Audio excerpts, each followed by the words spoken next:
Network is here. Hold no punches. I'm real revolutionary right now. Support this man, Black media. He makes sure that our stories are told.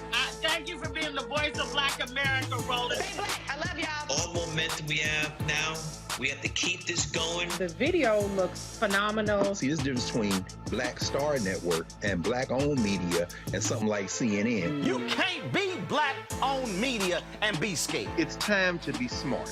Bring your eyeballs home. You dig?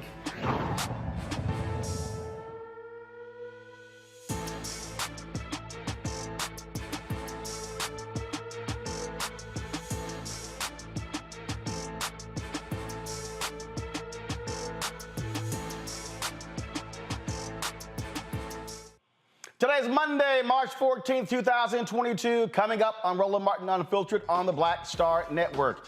The U.S. Census Bureau admits the 2020 census overcounted and undercounted various demographic groups, Black people. We'll be breaking down the numbers with the Senior Director of the Census and Data Equity, the Leadership Conference on Civil and Human Rights. I will once again break down for you all who keep getting it wrong about funding for HBCUs. It continues. The white Ohio officer who killed 16-year-old Black Ma'Khia Bryant will not face any charges, and a Kansas family of a Black man killed by cops is suing for $10 million. Who's also being sued? Nas. Yeah, seriously. A photographer is suing Nas because Nas posted a photo of Nas with Tupac. We'll talk to a copyright attorney about why Nas is being hit with this lawsuit. It's also Colorectal Cancer Awareness Month, the disease, of course, that killed Chadwick Boseman. We'll talk about that in our Fit, Live, Win segment with a doctor to explain the importance of early screening.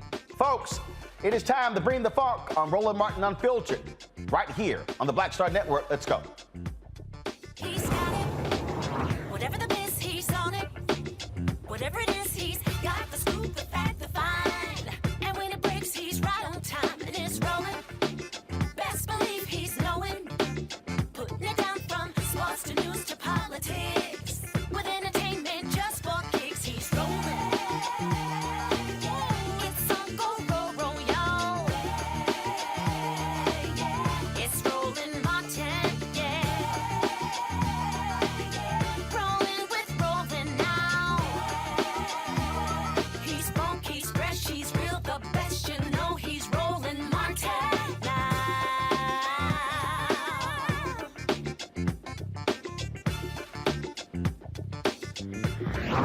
Martin.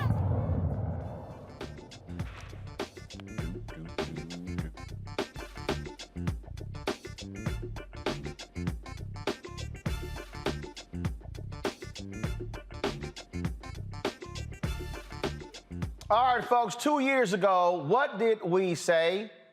Donald Trump and his MAGA idiots were going to do us wrong when it came to the census. Republicans in Texas did not want to fund any census efforts until those same idiots realized late in the game, oh, damn, we're going to lose out on money and representation in Congress if we don't count. So all of a sudden, they started late. And it happened all across the country. Why? Because the Republican Party did not want to count Black people, as well as undocumented workers. Why? Because they want to maintain the power of whiteness. So guess what?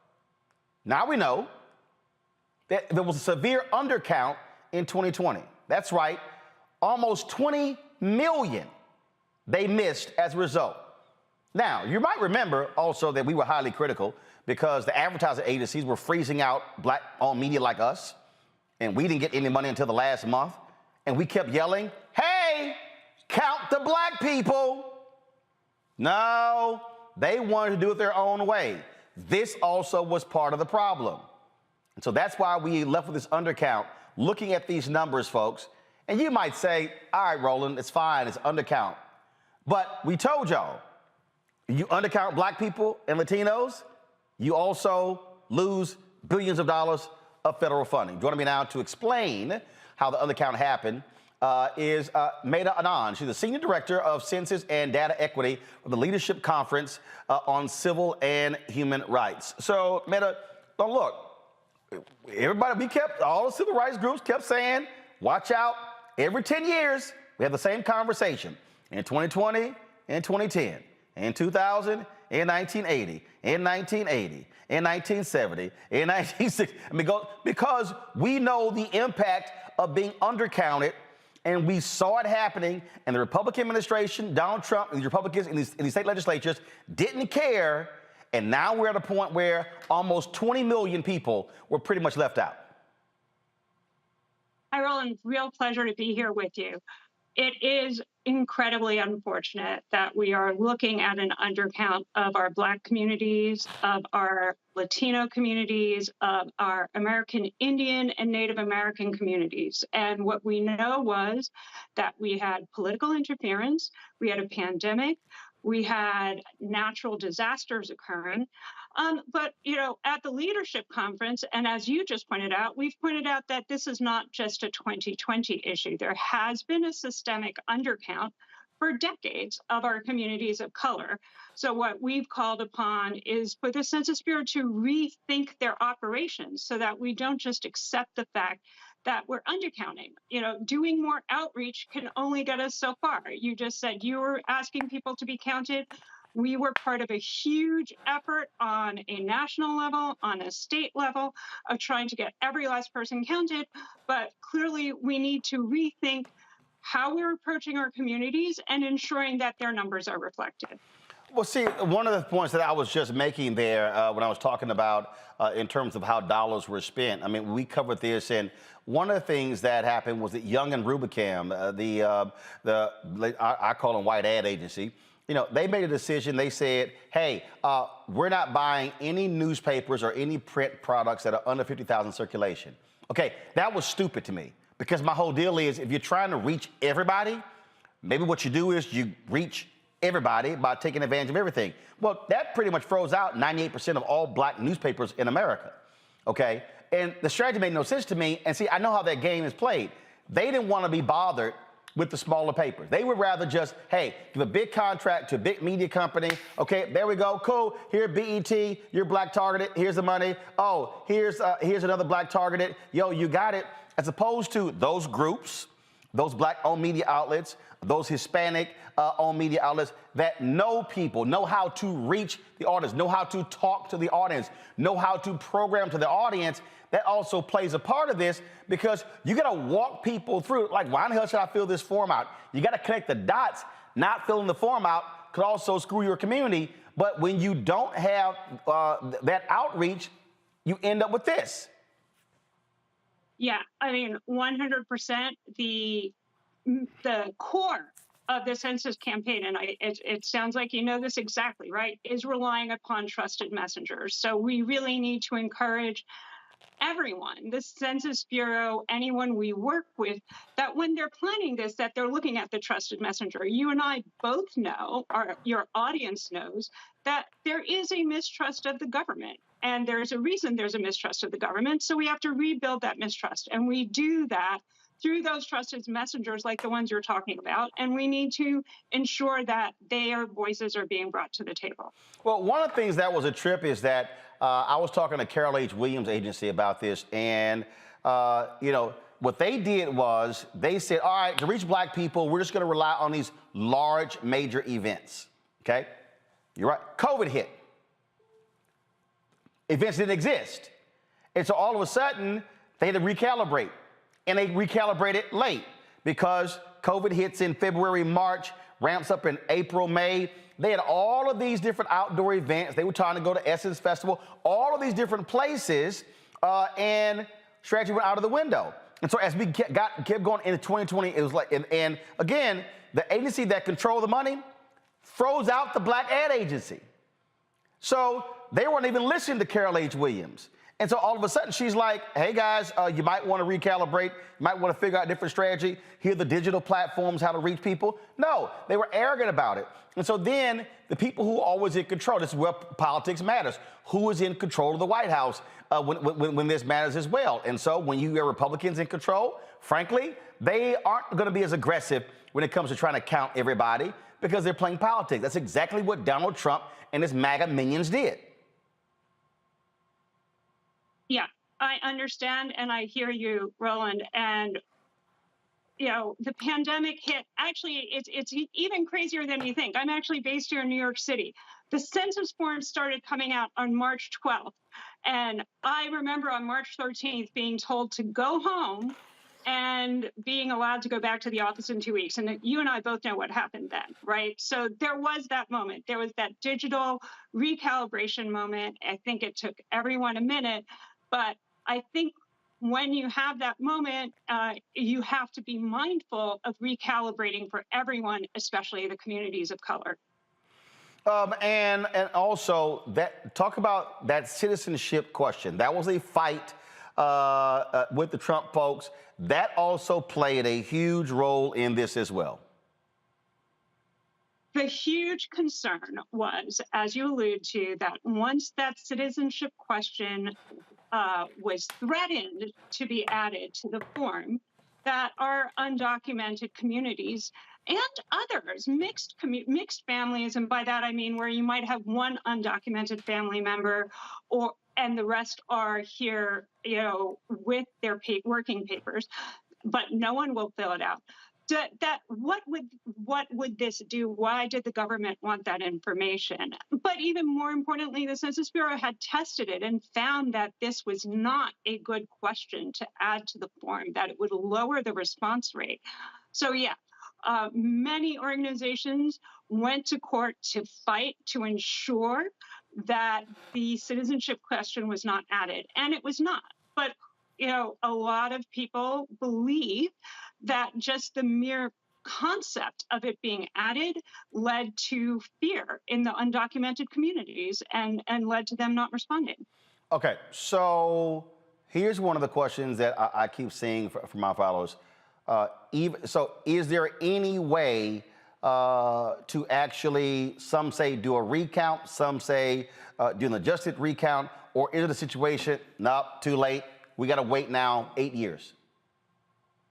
Well, a recount on a national level is not going to happen because the Census Bureau has determined that overall it was an accurate count. And this is because the overall number of people counted in the country seems to be more or less okay. It's off by an insignificant amount. Now, our concern here, of course, is that there was an undercount of the communities of color, like we talked about already. So what is left is really about like working with your local communities and figuring out how are they what are the formulas they're using to be funded, and advocating for funding in your own communities. All right. So then. let's wait 8 years, right? It's about bringing the work local in the meanwhile. And meanwhile, take this moment that we're all talking about the census to say, this, you know, let's rethink this. Let's make sure that we have everything in place in 2030 so that this is not repeated. All right, then. Well, we certainly appreciate it. Keep up the good work, and we're going to keep fighting the good fight as well. Okay, wonderful. All right. talking. Thanks a lot. Take care. I'm going to bring in my panel right now, Dr. Julian Malveaux, Dean for the College of Ethics Studies, California State University, LA, Dr. Umakongo Dabinga, Professorial Lecturer, School of International Service, American University, also Reverend Jeff Carr, founder of the Infinity Fellowship in Nashville, Tennessee. Glad to have all three of you here. Julian, you are an economist, president emerita of Bennett College. You understand what happens when we get screwed with the money. And undercount, that's billions of dollars that don't go to people of color. Precisely, and I'm surprised that the Leadership Conference has decided that the number is insignificant. It really isn't insignificant, even if it's 1/10 of 1%. No. She didn't say they did. She said that the Census Bureau has determined that, not the Leadership Conference. Well, in any case, the insignificant 1/10 of 1% is millions of dollars. Those are dollars that go to childcare. They're dollars that go to roads and bridges. It is absurd that this is okay. It's not okay, and we know it's not okay, Roland. You've been beating the drum about census count since 2019, really, talking about how if they didn't do the right things, this would not work out well. And of course, we know that COVID did make a difference, but they had contingency plans for everything else. They did not have a contingency plan for census, because when you have a contingency plan for census, you basically attack the status quo. What you have is old white people, they're dancing in the streets. They are dancing in the streets because basically they're the ones who are benefiting from this undercount. It is, again, something that, one of the things that I say on this show constantly, Umakongo, connect the dots, connect the dots, connect the dots. And I'm just going to say it. Let's just be honest. It's a whole bunch of people paid no attention in civics class. Okay? They didn't pay attention when it came to the three branches of government, when it came to how these things work. And so one of the things that we like to do on this show is to walk people through.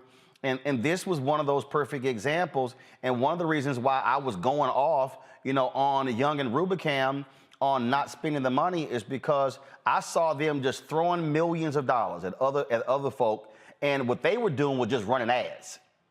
Yeah. What we were doing was educating people, walking them through, saying this is what it means for your city, your school, your county, your road, your state. And so that's part of the deal as well. And that's why, and the people who are watching, and I love these people who go, man, you trying to sit here and get the money. You damn right. How do you think we put on special programming to teach people? Folks have no idea. And I'm sorry, just running a commercial on BET ain't gonna do it when it's a 30-second spot. No, you literally have to teach and educate people so they understand what this means. Absolutely. And none of these networks were doing that. CNN, all of these guys, the most they did was talk a little bit about the citizenship question. There was nothing targeted towards us in terms of the education that was needed. And we're looking at places like New York. It's about to lose a congressional seat because of 89 short of, in terms of numbers counted, is leading them to lose a census, to lose a congressional seat. Not 8,900, not 890, 89. And so we have to develop a stronger level of sophistication, because people can call Trump crazy and racist and all of these things, but what the Republicans do under him was genius in terms of how they attacked it to get the numbers that we have today. They won, whether we like it or not. Trump is gone, but he won. They knew that they would undermine the agency in every way, shape, or form, and they did that. They knew by putting, like you just said with Ms. Anand, the issue with the citizenship question, even though they lost in court, they knew just putting it out there was going to be enough to turn some people off.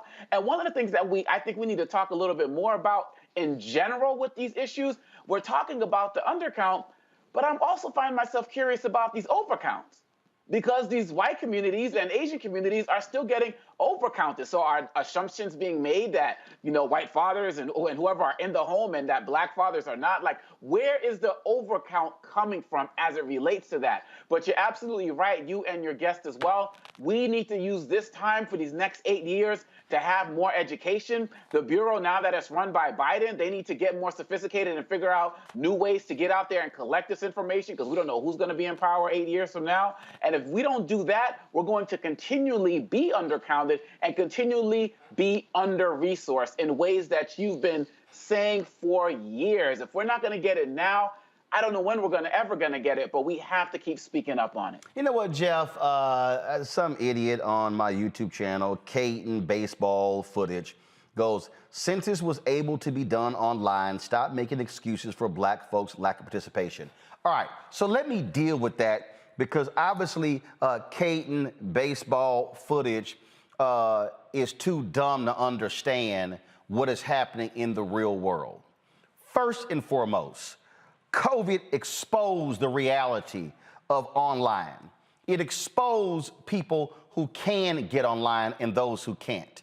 You also have a significant number of rural Americans who don't have easy access to online. Caton, why do you think there was significant money in the American Rescue Plan for broadband in rural communities? But it's not just rural communities, it's urban communities. During COVID, we had a Montgomery, Alabama school board member who talked about the lack of computers, the lack of iPads, and the lack of broadband. They were literally using school buses to serve as Wi-Fi hotspots in communities. The problem that we have is we have some people, including some people who look like all of us, who are so arrogant that they don't understand everybody ain't like them. Everybody doesn't have a driver's license because some don't need one. Everybody doesn't drive. And so when you talk about driver's licenses and IDs to vote, well, we understand what that's all about. The same thing when there's this assumption that everybody is online. When I remember when one of the federal agencies were like, well, folks, they can apply for these jobs, just go online. Everybody can't get online. Everybody doesn't have a damn Android phone and an iPhone. Some folks actually still have flip phones. Some folks can't afford a cell phone. All they got is a home phone. Some folks don't even have a phone. And so that's what people need to understand. We're talking about this whole notion. And the thing, and a point of undercounting, Jeff, is not even, well, just go online. There are people who don't trust the process because they think, what's going to be done with my information? What if I have warrants out for my arrest? Or what if I'm on probation? Who's using this? There's fear of the data, and so you've got to be able to overcome the fear to explain to people, no, it's not being used that way. It's not law enforcement. You're not getting in trouble. That's an education process that goes into the undercount as well. Well, Roland, I think you really struck on a number of themes. All of them are intersectional, all of them are together, and all of them have meaning. And when I think about the census count and I think about the number of people who were over, as Omekongo said, those who identified as non-Latino white Americans, they're overcounted, and we were undercounted as well. You are absolutely right. Everybody ain't online. In 2018, 2019, we had a $9 billion transit proposal that was before the city. I was a part of the team that ended up defeating it because it was a regressive income tax that hurt the poor and the elderly. And one philosophy we took was, we're just going to knock on doors and talk to people. The other side spent $6 million in digital ads and getting in on the internet and putting banner sites up. We had $1.5 million and ended up winning almost 7 out of 10 people, because while those digital ads were playing, there was no beating having one-on-one conversations with people door to door. I used to say during that time, my mom was almost 90 years old. I said, my mama is excited because she got a flip phone. She's not sending text. She's not getting on the internet. And she represents a demographic of people who not only vote, but who participate in democracy when they are informed. And they also carry with them a circle of influence that is large and mass. So when we talk about our circle of influence, this ties back to what Dr. Malvo was saying. It ties back to what you were saying about media. This system that seems to be fixed to keep us from getting the information is what is continuing to harm us. When you set a meter and say a circulation of 50,000, and you set that, you can talk about this more, you also hear paid subscription, a paid circulation of 50,000. You've got 100 black newspapers who not only put an ad in the paper, but they have a conversation about it. They write editorials about it. They inform. How is it that they are left out of the process when perhaps a St. Louis American and one or two other people who can say we have 50,000 people are the only people brought to the table? It's part of a system, and we have to begin to ask the question, how can we break this system? How do we put people in place to make sure that in 8 years we're going to show up in every way? Now, I want to show y'all again what happens when you got just some really silly people. Who is this fool here? Who is this fool here? I'm still laughing at this dummy. Somebody named Roland Ronald Martin, Lee making post, people famous. BS, smartphones are free when you're poor. Oh, wow. Say what? Wow. Which one of y'all want to take that one? Because wait a minute, these must be those Obama phones the right was hollering about, because I don't recall seeing a whole bunch of phones, smartphones for poor people. Julian, go ahead. This is the most hilarious thing, but Roland, why do you attract these fools? This is what I want to know. Where do these fools come from, and why do they come at you with their stupidity? We know full well that, these things that you and I and my colleagues are addicted to, these iPhones and stuff, cost you about $1,000. And the average black household earns less than $40,000 a year. Give me a you-know-what break. This is just nonsense, but we know that it's nonsense, and you know that there are people who are coalescing to try to make excuses for their racism. And that's just what it is. Let's just call it what it is. Let's not talk about ads and this and that. Let's just a pure, unadulterated racism that has attempted to marginalize the counting of black people. That's what we have to call it. And when we call it that, then we know what time it is.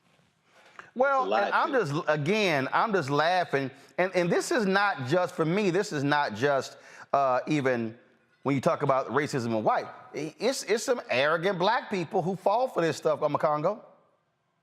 It's annoying, man. When we have these conversations, it could be anything. If we're talking about reparations or we're talking about something like this attitude of, well, I don't need it, so it's okay. Well, I got my Wi-Fi, it's okay. I got my 5G network. This idea to not look at the greater community in terms of services. It's like people get to the top or on their way to the top and they forget to look down at the place that they just were, or their family may have been generations ago. And we're never going to get to where we need to be as a community if we don't look at the mentality of doing this together. And so for all of y'all out there who are like, I got a cell phone, I got access to Wi-Fi. What about that phrase about the least of these at the end of the day? What are we doing to build everybody up? And like you said, Roland, some people can't get access to their ID. I've heard stories about people who are going to vote in some of these elections that have happened in recent weeks, and people are saying things like, you got to have your original marriage certificate from 30 years ago. I mean, they're coming up with all of these shenanigans to keep making it difficult for us to vote, for us to get online, for us to get access to things. And so those of y'all who are at the top, stop being arrogant and ignorant about the stuff that you got and use some of your resources to help the rest of us get it too. I just think it's hilarious when you hear all that nonsense. All right, y'all. Gotta go to a break here, folks.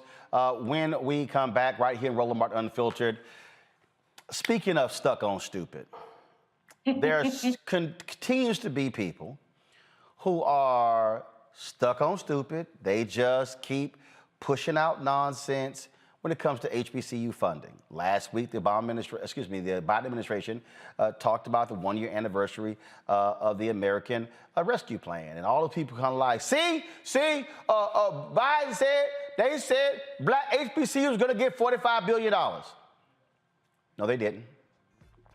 So again, I'm gonna walk y'all through the truth, because clearly too many of y'all are listening to some loudmouth, uneducated trolls on social media, and y'all listen to some black people in black targeted media who simply don't know how to do the damn research.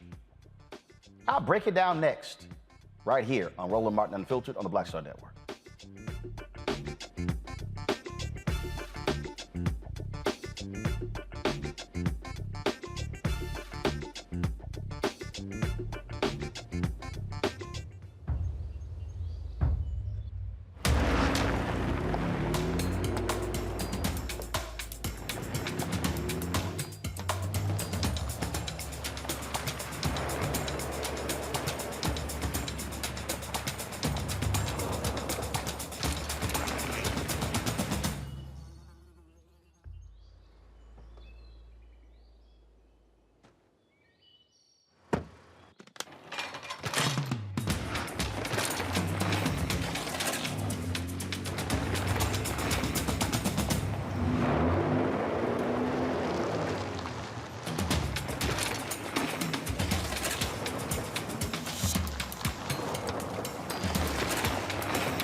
I was in the telephone booth on 63rd and 3rd Avenue.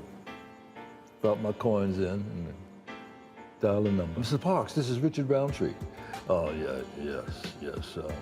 Well, you know, it looks like you got the role. I didn't know whether I'll go blind. Oh, really? Okay, well, wait. You can't tell anyone. Can I tell my parents? And I'm walking around town, and my fellow actors and models are saying, hey, you know what? Tree, I think I might have gotten that role. You hear this 2 or 3 different times. Right. Like, did he come? Well, wait a minute. Was I dreaming that? Or then Gordon calls me up. I call Gordon, and he says, we're having the press announcing you are the chef. I get in the limo, and when I pull up and saw this, oh, Lord. What we used to call, I'm shitting in high cotton. Yes, in high cotton, yes. I get out, and all the press is there, and actors, and I walk in, and Gordon announces, yes, this is Richard Roundtree, and he's gonna play the character Shaft. Magic.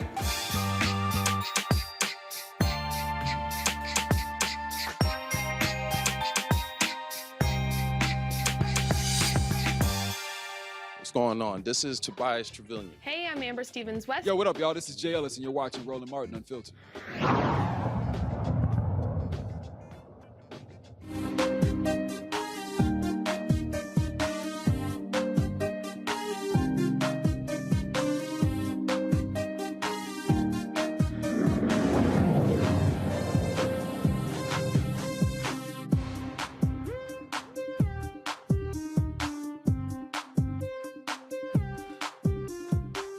All right, folks, welcome back to Roland Martin Unfiltered right here on the Black Star Network. And so time for our HBCU Connect segment. This is where we focus on interesting stories that are happening in the world of HBCUs. And one of the big issues that we continue to hear about is funding. And there are so many misconceptions about where we are. And part of that is because we've had awful reporting by mainstream media, folks who act as if they don't know how to read or pick the phone up and actually call somebody when it comes to these things. And so one of the things that happened a few months ago was when the Associated Press did this story about HBCUs, and then Newsweek turned around and did the story. And it was the Newsweek story that went crazy. And so this was the story right here, okay? This was when Newsweek did this story in October 5th, 2021. HBCU funding falls from $45 billion to $2 billion under latest Biden spending plan. Lord have mercy, black people lost their damn minds. They start tweeting this story out. They start sending it out all across the country. Then you had all of the crazy folk. See, all you Negroes, y'all was supporting Biden. Biden sitting here cutting from $45 billion to $2 billion. So let's start here. Nowhere did President Biden say, we're going to do $45 billion for HBCUs. You know what they said? $45 billion for HBCUs and minority serving institutions. Let me repeat that. For HBCUs and minority serving institutions. Now let's deal with some facts here. There are 103 historically black colleges and universities in the United States. 103. There are 411 Hispanic serving institutions. Now you might ask, the Hispanics got 411 colleges? No. It's Hispanic serving institutions. How do you qualify to be an HSI? Well, 25% of your student body must be Hispanic/Latino.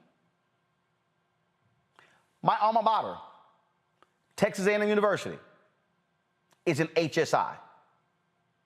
It is called a Hispanic Serving Institution. Wait a minute. 55% of all the people at A&M are white. It's a PWI. Yes, it is. But it also qualifies as a Hispanic Serving Institution. Most major colleges and universities in America are HSIs. So you might ask, wait a minute. So there are 103 HBCUs, so there are 411 HSIs. So let's go to the American Rescue Plan. Their HBCUs got $2.7 billion in the American Rescue Plan. HSIs got $11 billion. I've seen some trolls out there on social media. See, that ain't right. The Hispanics got more. There are 103 HBCUs. There are 411 HSIs. If you actually do the math, that means that they probably are going to get 3 to 3.5 times more money because there are more of them. $2.7 billion for 103 colleges. $11 billion for 411. That's just one. So we're just walking people through facts here. Now, I showed you the Newsweek story. And we have debunked that story. We have told you. But I don't understand why even black targeted media can't figure this out. This is last week. Charles Blow of the New York Times on his show on Black News Channel, and I don't understand why him and his staff, hell, I don't know why y'all ain't watching this show to learn what's happening in Black America, because clearly in 5-6 months, y'all was asleep because they literally showed this. And on Monday, the White House released a state-by-state breakdown of funding that's headed to 100 HBCUs. The $2.7 billion is part of the President's American Rescue Plan, which was passed just about 1 year ago today. Of course, you remember the HBCUs were originally supposed to get $45 billion in funding. That number was dwindled dramatically. A recent report in Forbes shed new light.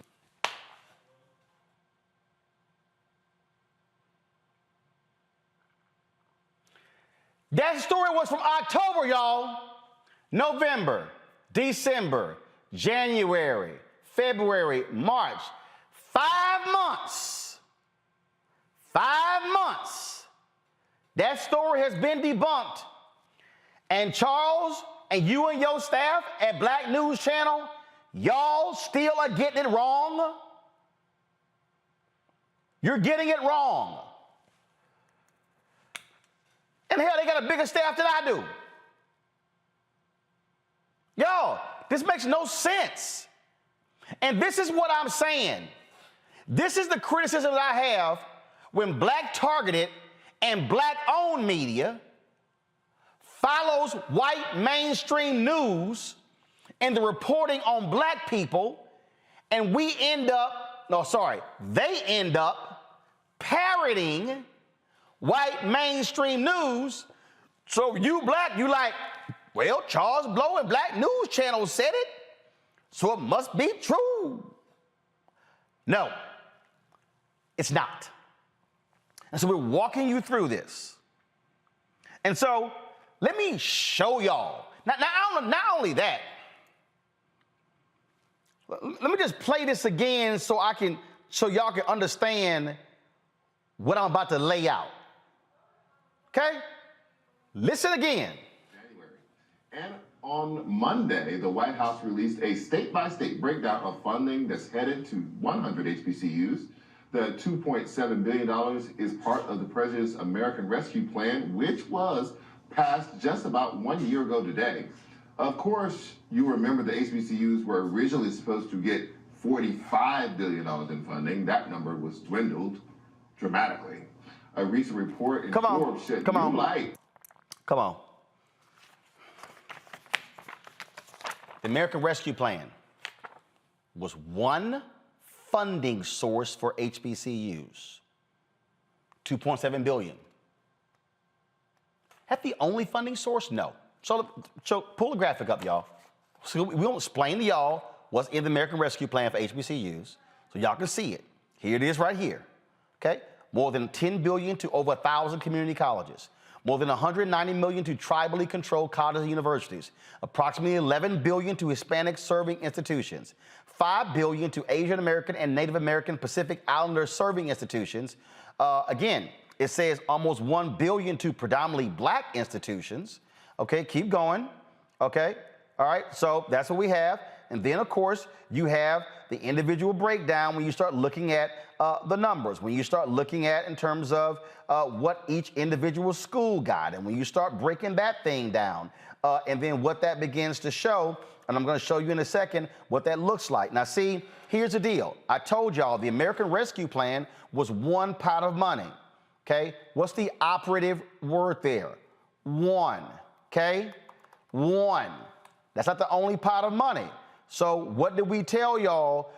And we broke this thing down on the show. So let me help y'all out. Go to my computer, please. Okay, as you will see, this right here, y'all, is and if I can, let's see if I can zoom it in. Let's see here. What you're looking at right here is the actual spreadsheet that I received from Congressman Jim Clyburn breaking down the funding. Do y'all see? Okay, I'm gonna go back out to that one. That took it too far. Zoom out. Let's see here. Let's take it back in. All right, I'm gonna zoom in. I want y'all to see. Y'all see the top there? What do you see? Cap 5 forgiveness. Okay? Cap 5 forgiveness. That's the first column. The second column, CARES Act 1. The third column, CARES Act 2. The fourth column, CRRSA Act 1. CRRSA Act 2. Then ARP Act 1, ARP Act 2. That's 7 pools of money. 7 pools of money. In Cap 5 forgiveness, that means that the federal government forgave the loans to HBCUs. These HBCUs owed the federal government this money, so that what they said is, you know what? We're going to forgive the loans. Julian ran a HBCU. Y'all, if you are your loans forgiven, that's like getting money back, because you ain't got to pay the money back. You can sit here and just remove that from your budget. So you love not being able, but you ain't got to pay money back. Let me zoom this out to 300%, okay? I want y'all to see. Now, here we go. Here we go. See that first? Come on, now I'll show it. You see the Cap 5 forgiveness? Let me scroll all the way down to the back, down to the bottom. Y'all see all these schools? This is all the money that the federal government forgave. Florida A&M owed $111.8 million. Forgave that. Grambling owed $92.5 million. Forgave that. Hampton owed $48.7 million. They forgave that. Meharry owed $56.8 million. They forgave that. Morehouse owed $59 million. Morehouse School of Medicine owed $31 million. All forgiven. Morgan State owed $31 million. Philander Smith, $19 million. Okay, let's go to the bottom. Stillman owed $30 million. Okay, Spelman, they ain't owe nothing. Okay, Texas College, $10 million. Tuskegee, $126 million. Go down to the bottom. What does that say? Total. 1.6. They forgave $1,603,382,977. All right? We're going to go to the top, okay? Second column. I'm walking y'all through this because folk don't get it. All right, let's go back to my spreadsheet here. CARES Act 1, CARES Act 2.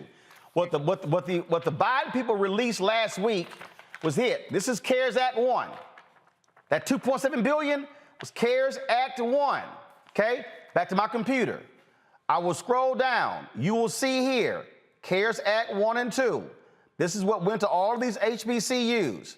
Now, when you get to the bottom, you will see $352,575 million.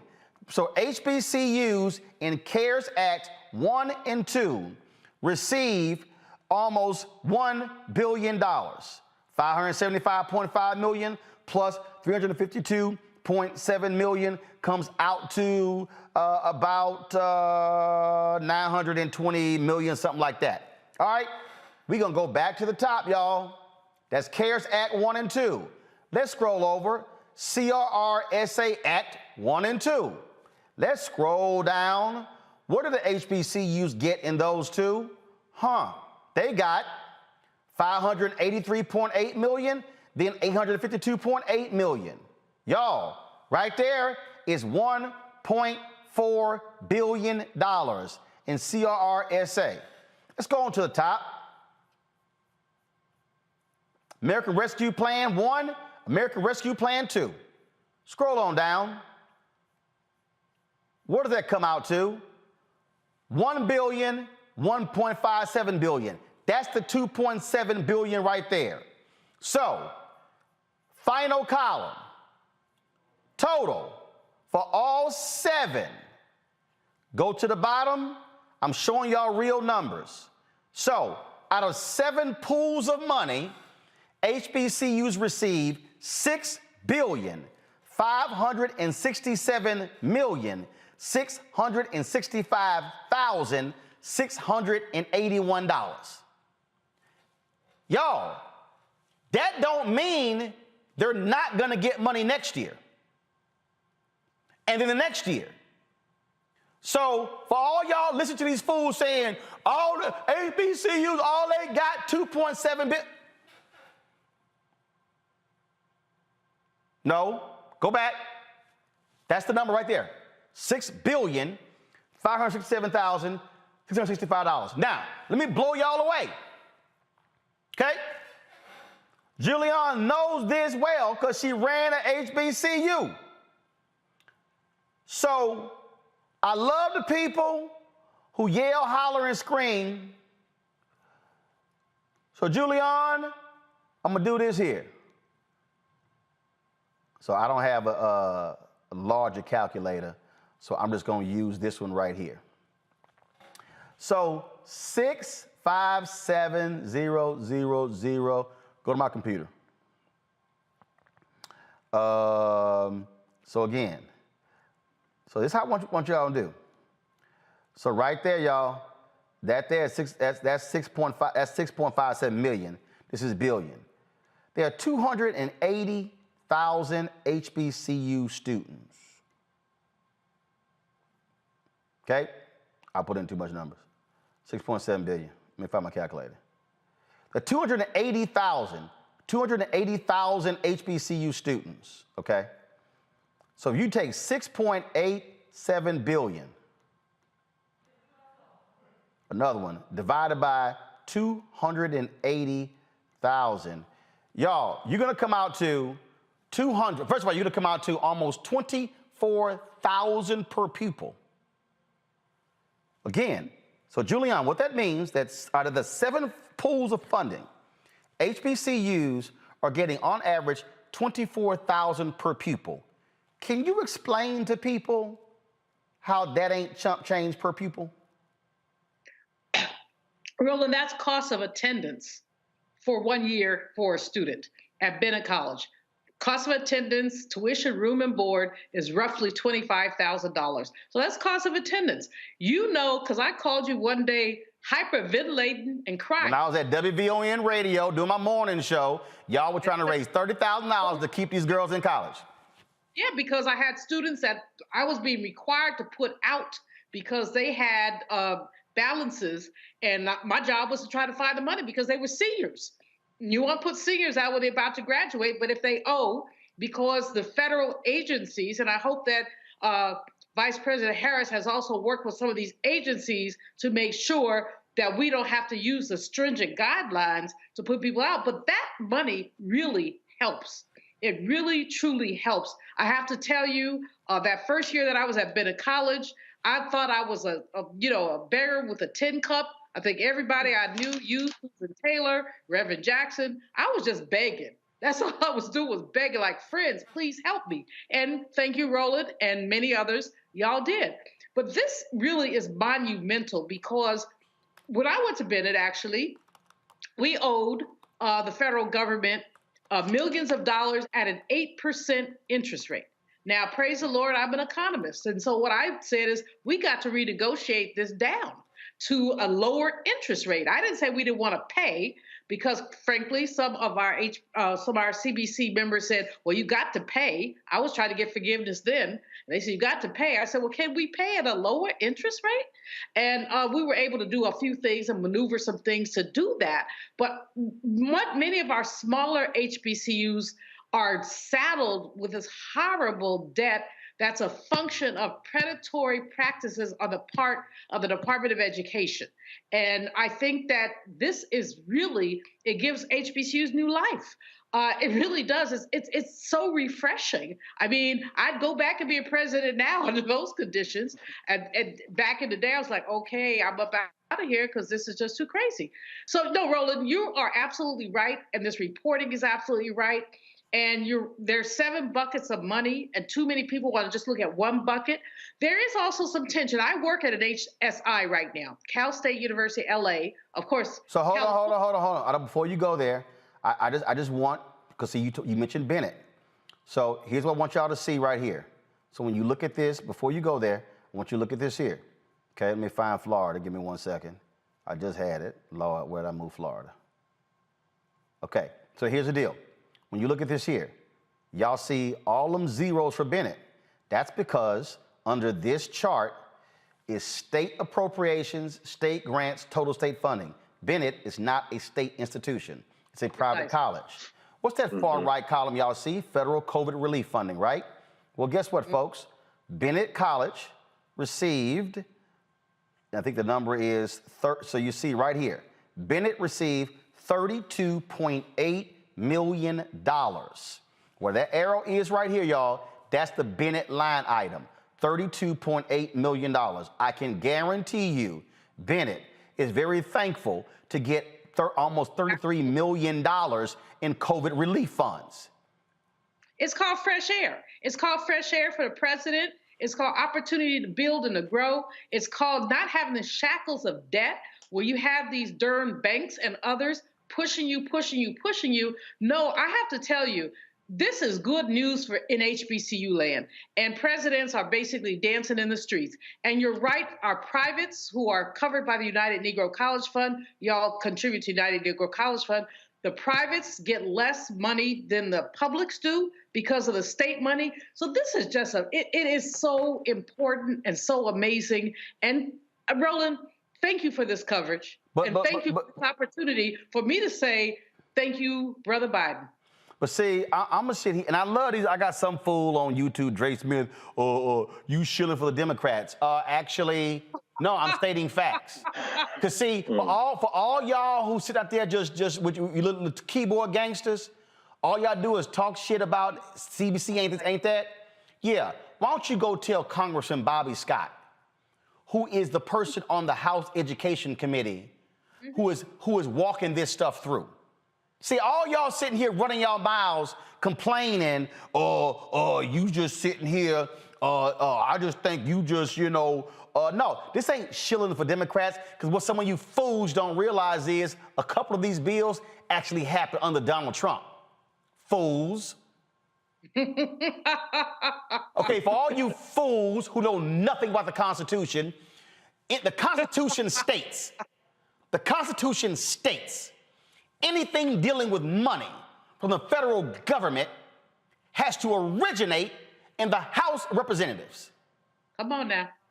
Let me say it again To all of you fools who have never read the U.S. Constitution, any funding bill in Congress, any bill dealing with appropriations called money, must originate in the U.S. House of Representatives. There are only 2 CBC members in the U.S. Senate, Senator Cory Booker, Senator Raphael Warnock.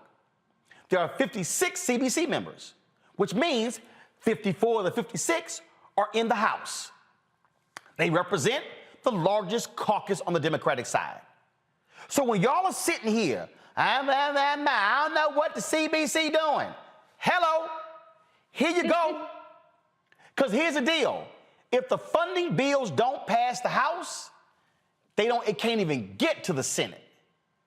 And so you should be thanking Congressman Bobby Scott of Virginia, Congresswoman Alma Adams of North Carolina, Congresswoman Joyce Beatty of Ohio. You should be thanking those CBC members who went to HBCUs, who are ensuring the money get there. See, so I'm sick of you punk asses sitting out here, and I don't care what letters y'all use. I don't care if your ass use ADOS, FBA, B1, B2, B12, stuck on stupid. I don't care. At least y'all should be operating from a set of facts versus just running y'all mouth, whining and complaining. They ain't doing this. Look, it don't lie. And just so y'all understand, because I've run the numbers again, when you look at what people have gotten, because I'm just going to go ahead and show y'all this right now, because again, for the folks out there who go, man, no, I'm showing y'all facts. And if Donald Trump and the Republicans had done this, I would show y'all the facts too. Because here's the deal. I don't care who's in power. I want to make sure our HBCUs are getting our fair share. But what I do know is when I start breaking down the numbers, when I start looking at where the money came from, when I start looking at what they actually got, what I begin to see is, let me show y'all this right here. Because see, again, some of y'all don't see, Julianne talked about who gets the state funding. So let me drag some of y'all even further, okay? And I showed this last time, and I'm gonna show it again because I think some people thought I was playing. Look, go to my computer. Look at Alabama A&M. Alabama A&M only received in 2020 $47.8 million from the state of Alabama. $47.8 million. The number's right there. $47,864,622 from the state of Alabama. How much did Alabama A&M get in federal COVID relief funding? $207.5 million. That means that the Alabama A&M got 4 times as much money from the federal government in COVID relief funding than they got from the state of Alabama. Let me go ahead and make this even plain for you simple-ass Simons out there who can't understand. Now go back to the computer. Look at the number right there. What that means is that it would have taken Alabama A&M 4 years to get the amount of funding they got in 1 year in federal COVID relief fund. Go to the next line. Alabama State got $54.9 million from the state in 2020. They got $232.3 million in federal COVID relief funding. Y'all want some more? Let's go on down here. Let's see here. Florida A&M. Florida A&M received $136.9 million in state funding from Florida in 2020. How much did Florida A&M get in COVID money? $307.2 million. Again, it would have taken Florida A&M 2 years to get the amount of money they got from the federal government. Let's go on down here to let's see right here. Grambling. Grambling got see, I'm about to hurt y'all feelings.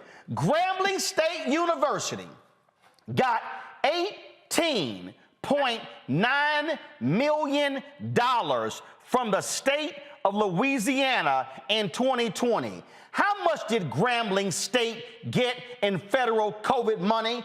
$184 $24.6 million.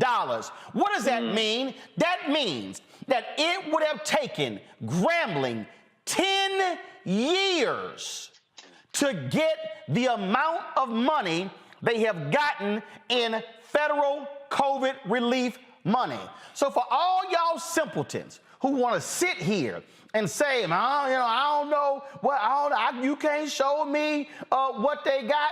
The numbers don't lie, y'all. They right here. They sitting in your face.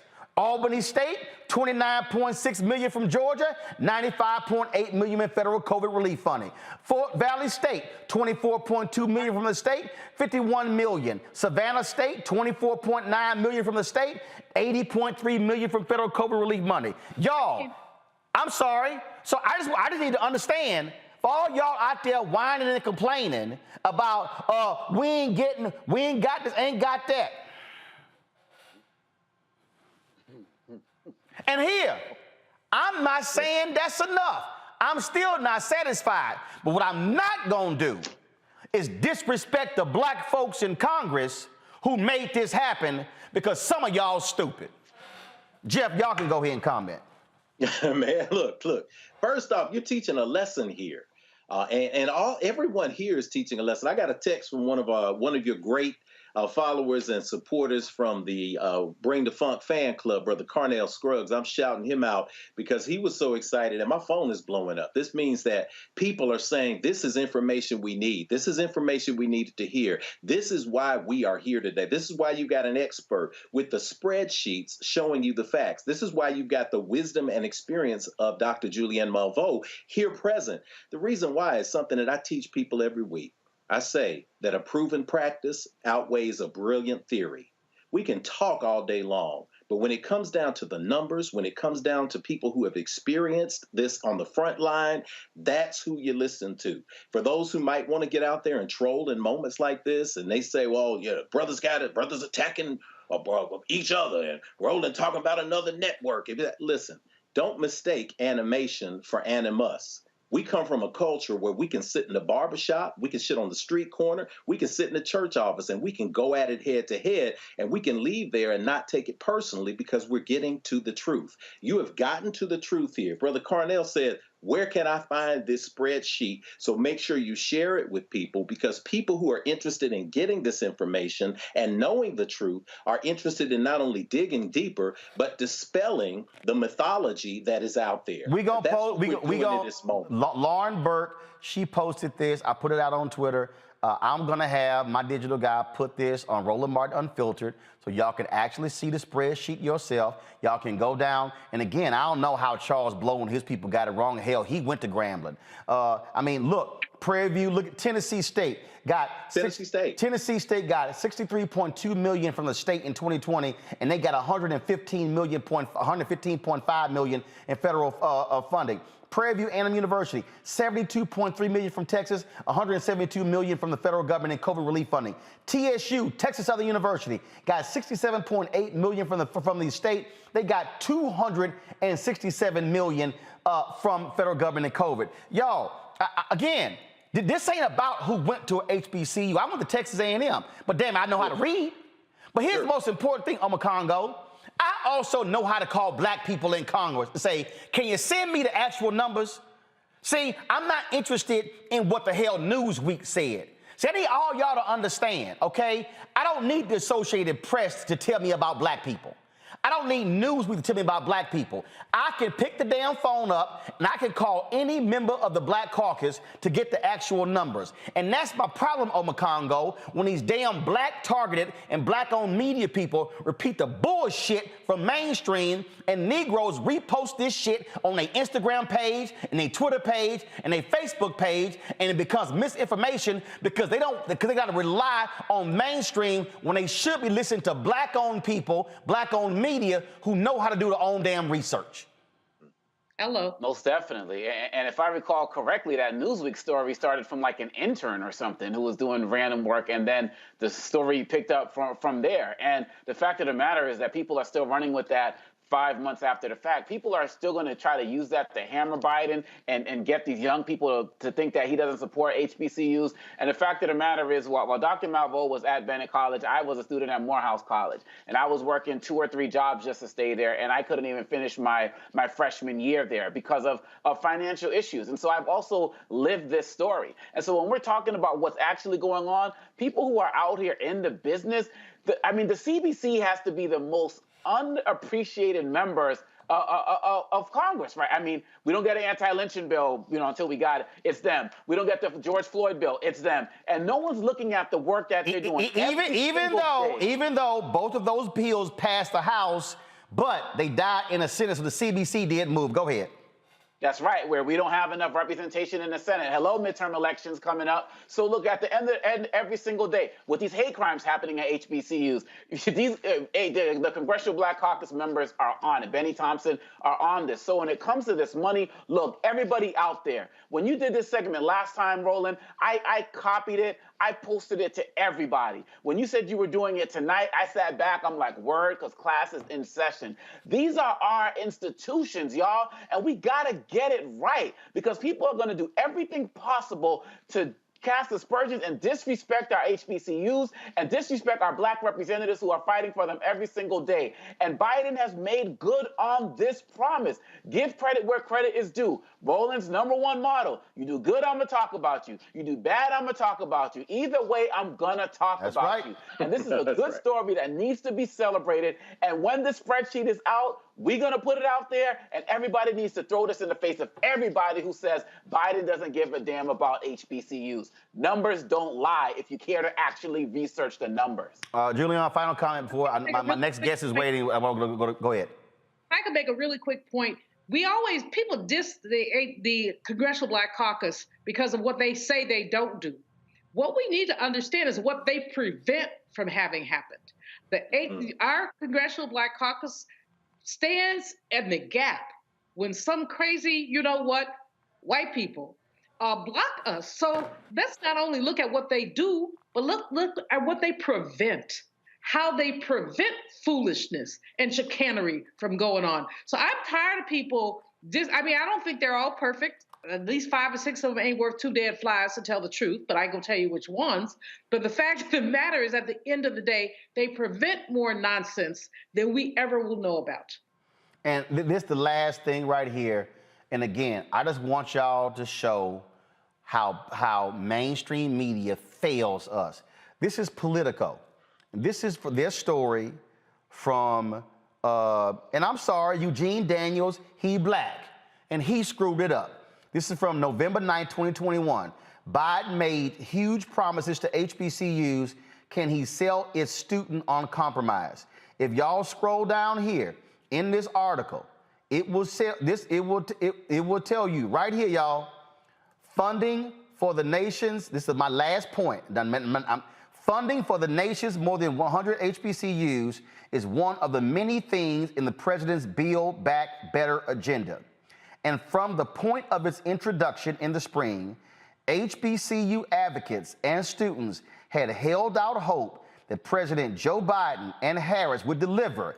Read this line: the $45 billion proposed for minority-serving institutions. Listen to me, y'all. That never said for all $45 billion was going to HBCUs. Right. Mm-hmm. It was for HBCUs and minority-serving institutions. Oh, here's also a fact check. The original plan from the Biden administration was what? 11 trillion. Y'all remember? Then it got cut to 5.5 trillion. Yep. Then it got cut to 3.5 trillion. Then it got cut to 1.5 trillion.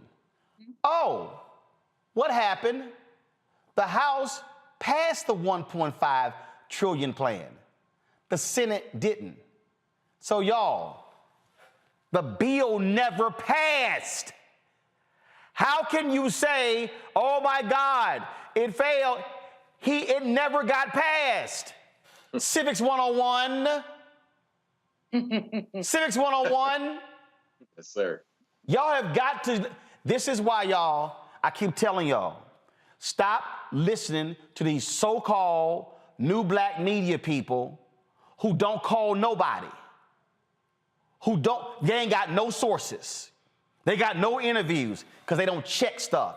They read everybody else shit and then just talk on camera. No. We picked the phone up, got the email from the source. And so, if y'all care about HBCUs, you should be calling your House member. You should be calling your U.S. Senate member and say, get the Build Back Better plan back on so that money can go to HBCUs. That's what you should be doing. All right, folks.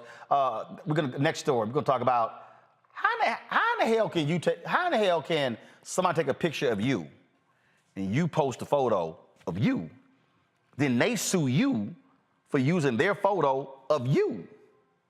That's what Nas is going through. We're gonna talk with an attorney who's gonna explain how that makes any sense whatsoever. Folks, support Roland Martin Unfiltered. Download our Black Star Network app. This is why you must support this show and Black-owned media, because we give you real facts. We don't give you BS.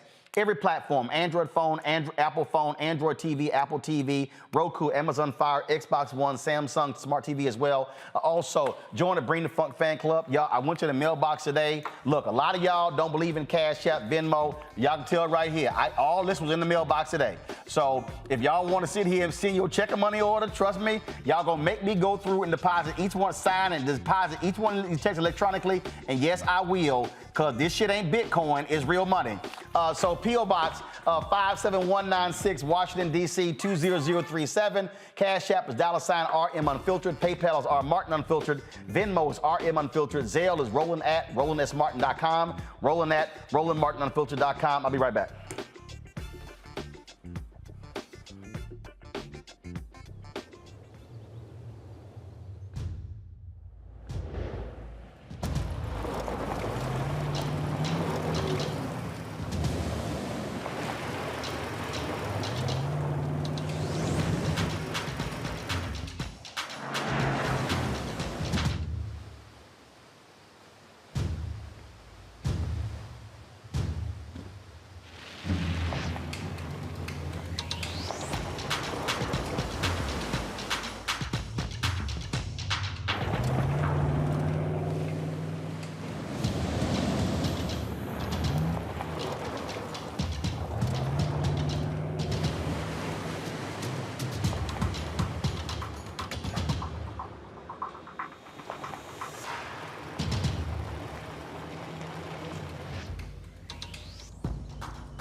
Coming up on Get Wealthy, you'll learn how a business owner took ownership of her financial success and helped her employees too.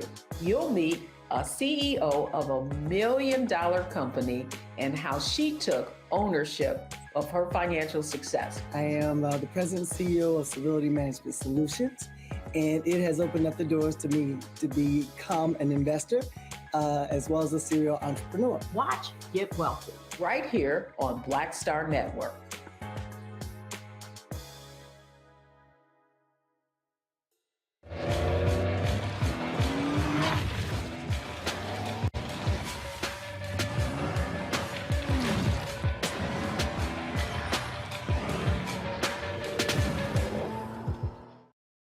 Pull up a chair, take your seat. The Black Tape with me, Dr. Greg Carr, here on the Black Star Network. Every week, we'll take a deeper dive into the world we're living in. Join the conversation only on the Black Star Network. Yo, what's up? This your boy Ice Cube. What's up? I'm Lance Gross, and you're watching Roland Martin Unfiltered.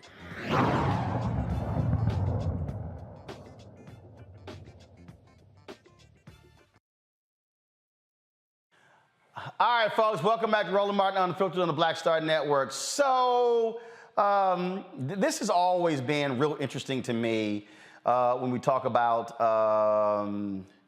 these folks who sue. So here's the deal. Nas recently posted a photo of him and Tupac back in the day. Now, let me say it again.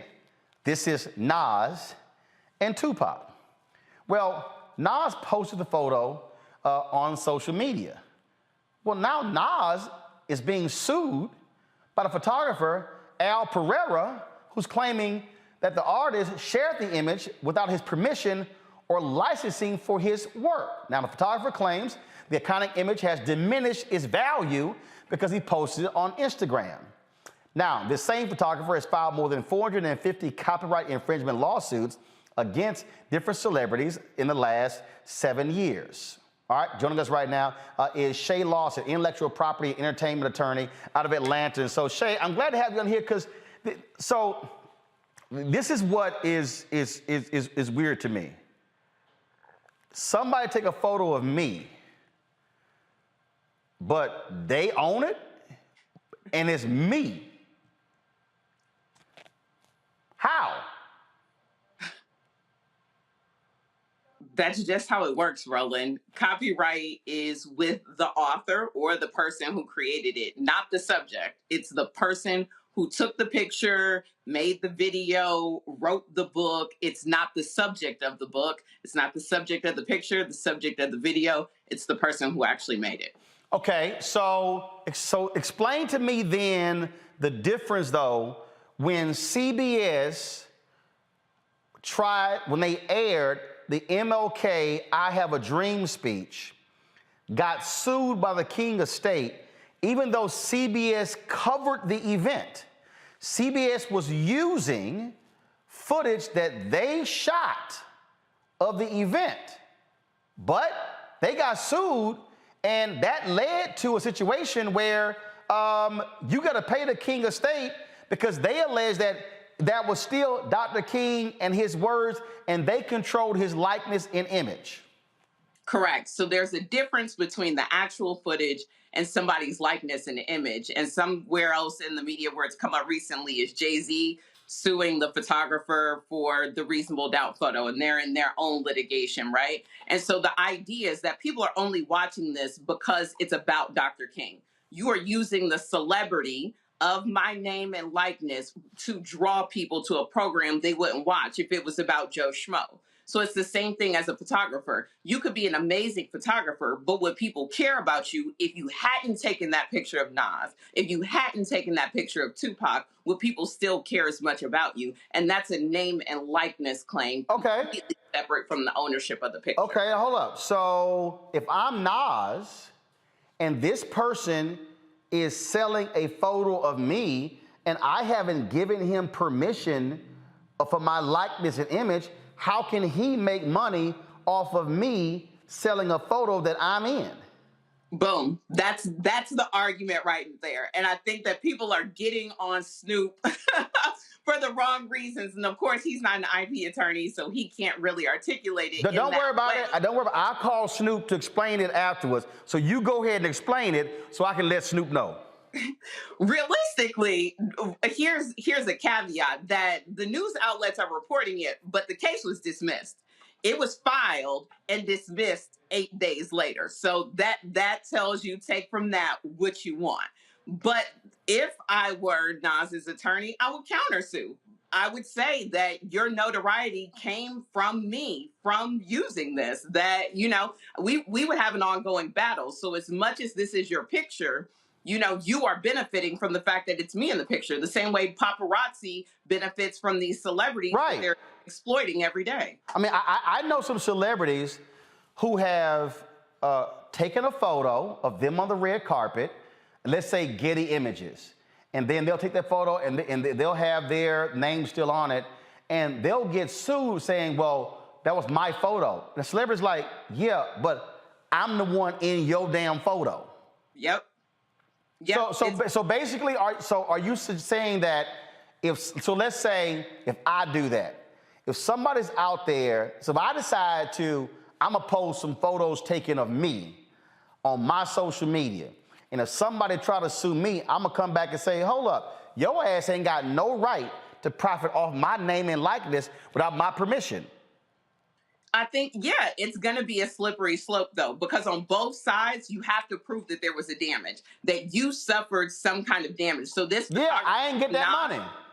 Yeah, but the photographer from Nas is saying, oh, this diminished the value of my picture, where it's like, I could have made money off of having an exclusive with this other magazine, right? And so I think that there's going to be a back and forth there about whether or not you lost money or you gained money from using the picture that had your own likeness. Okay, so you said there has to be a damage there. Okay, so, but I'm still trying to understand, how can somebody make money off of me and they ain't asked me nothing? It's just the way the law is written. And there are a lot of laws that are going around right now, actually in California, for this exact reason, because, you know, paparazzi is so huge out in California, that would give celebrities a royalty-free license to use images of themselves, which seems to only help the photographers because it would make people more aware of them and their work. But these photographers are really relentless, and they're really cracking down on the celebrities, and it's honestly not fair. Well, I'll tell you, we had one attorney. It was hilarious. She actually tried this. She actually threatened us with a lawsuit. We laughed at it, and my attorney hit her, and she said, Roland, she was young and dumb. So what happened was, we posted, we had a special page dedicated to Scandal in its final episode. And we had posted these different links to stories on Scandal. Well, we posted a story to an ABC News story, just a link. And then what happens is, you know, when you post a link, the photo pops up.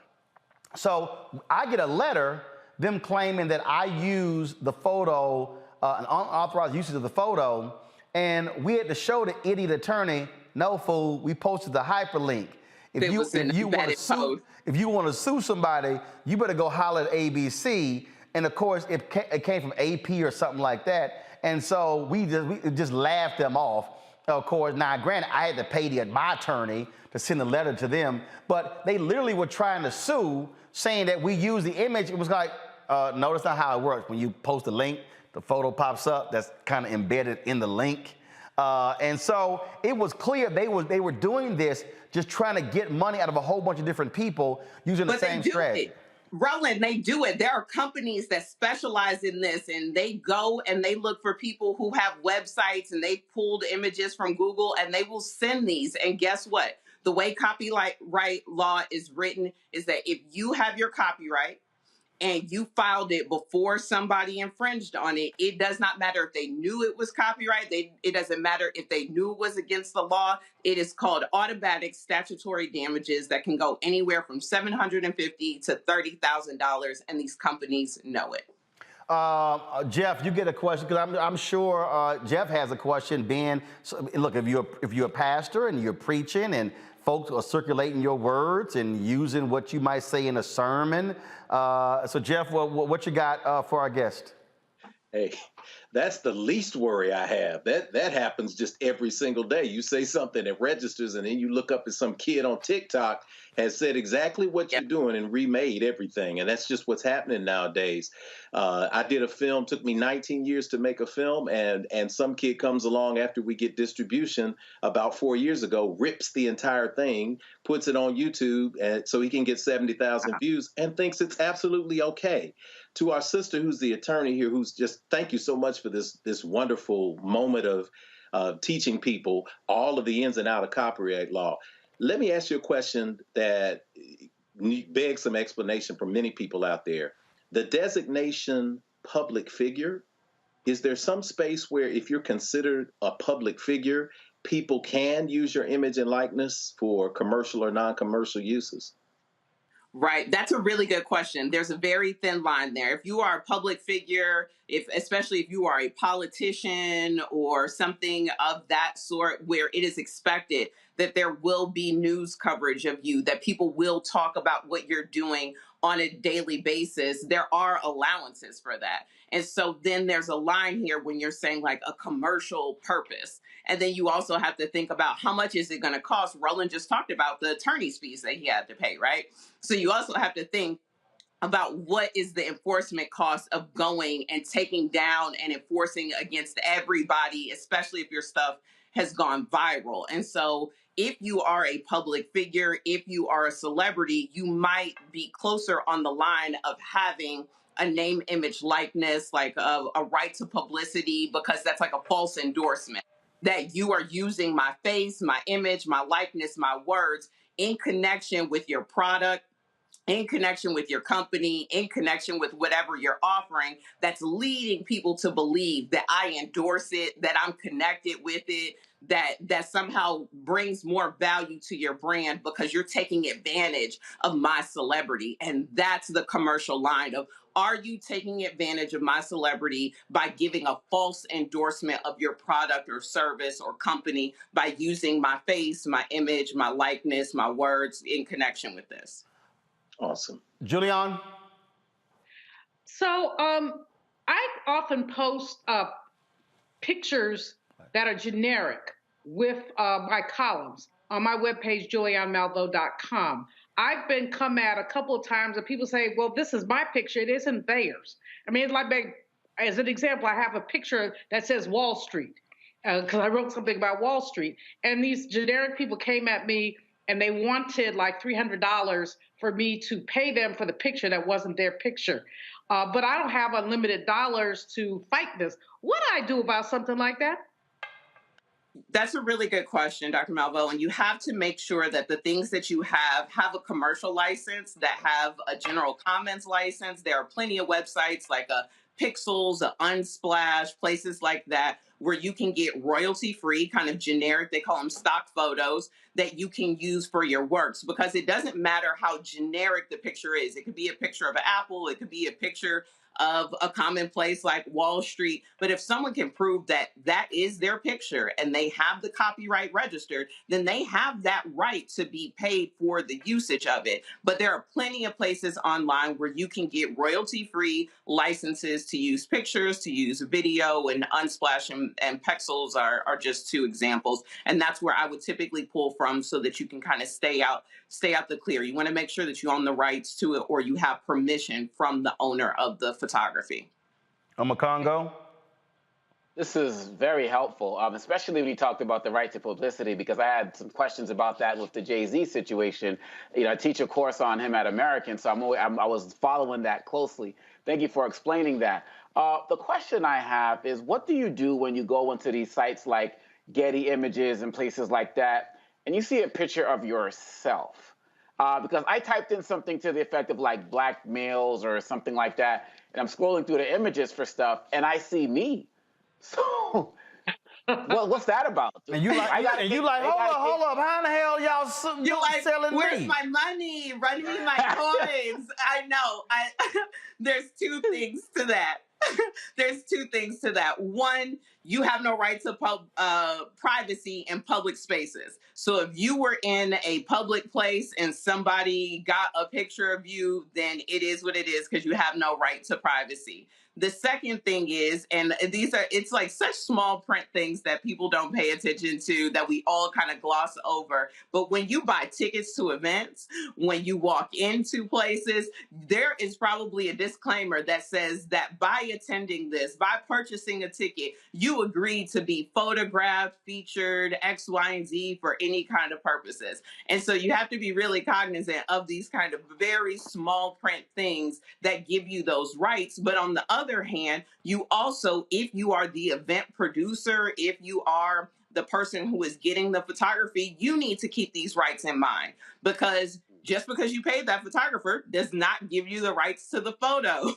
You need to have a written agreement that says that in exchange for payment, you have the rights to use it. And these are the types of rights that you have to use the pictures, even if they are of yourself. And the same thing, if you have an event, you need to make sure that you have disclaimers that are clearly displayed and on tickets that let people know that if this is a private event, that you may be photographing them and what purpose you'll use it for, and that they're granting you permission by attending. Because I'm going to give y'all a couple of examples. So, for instance, when Oprah had her show, she had she had show photographers, but Oprah owned the photos.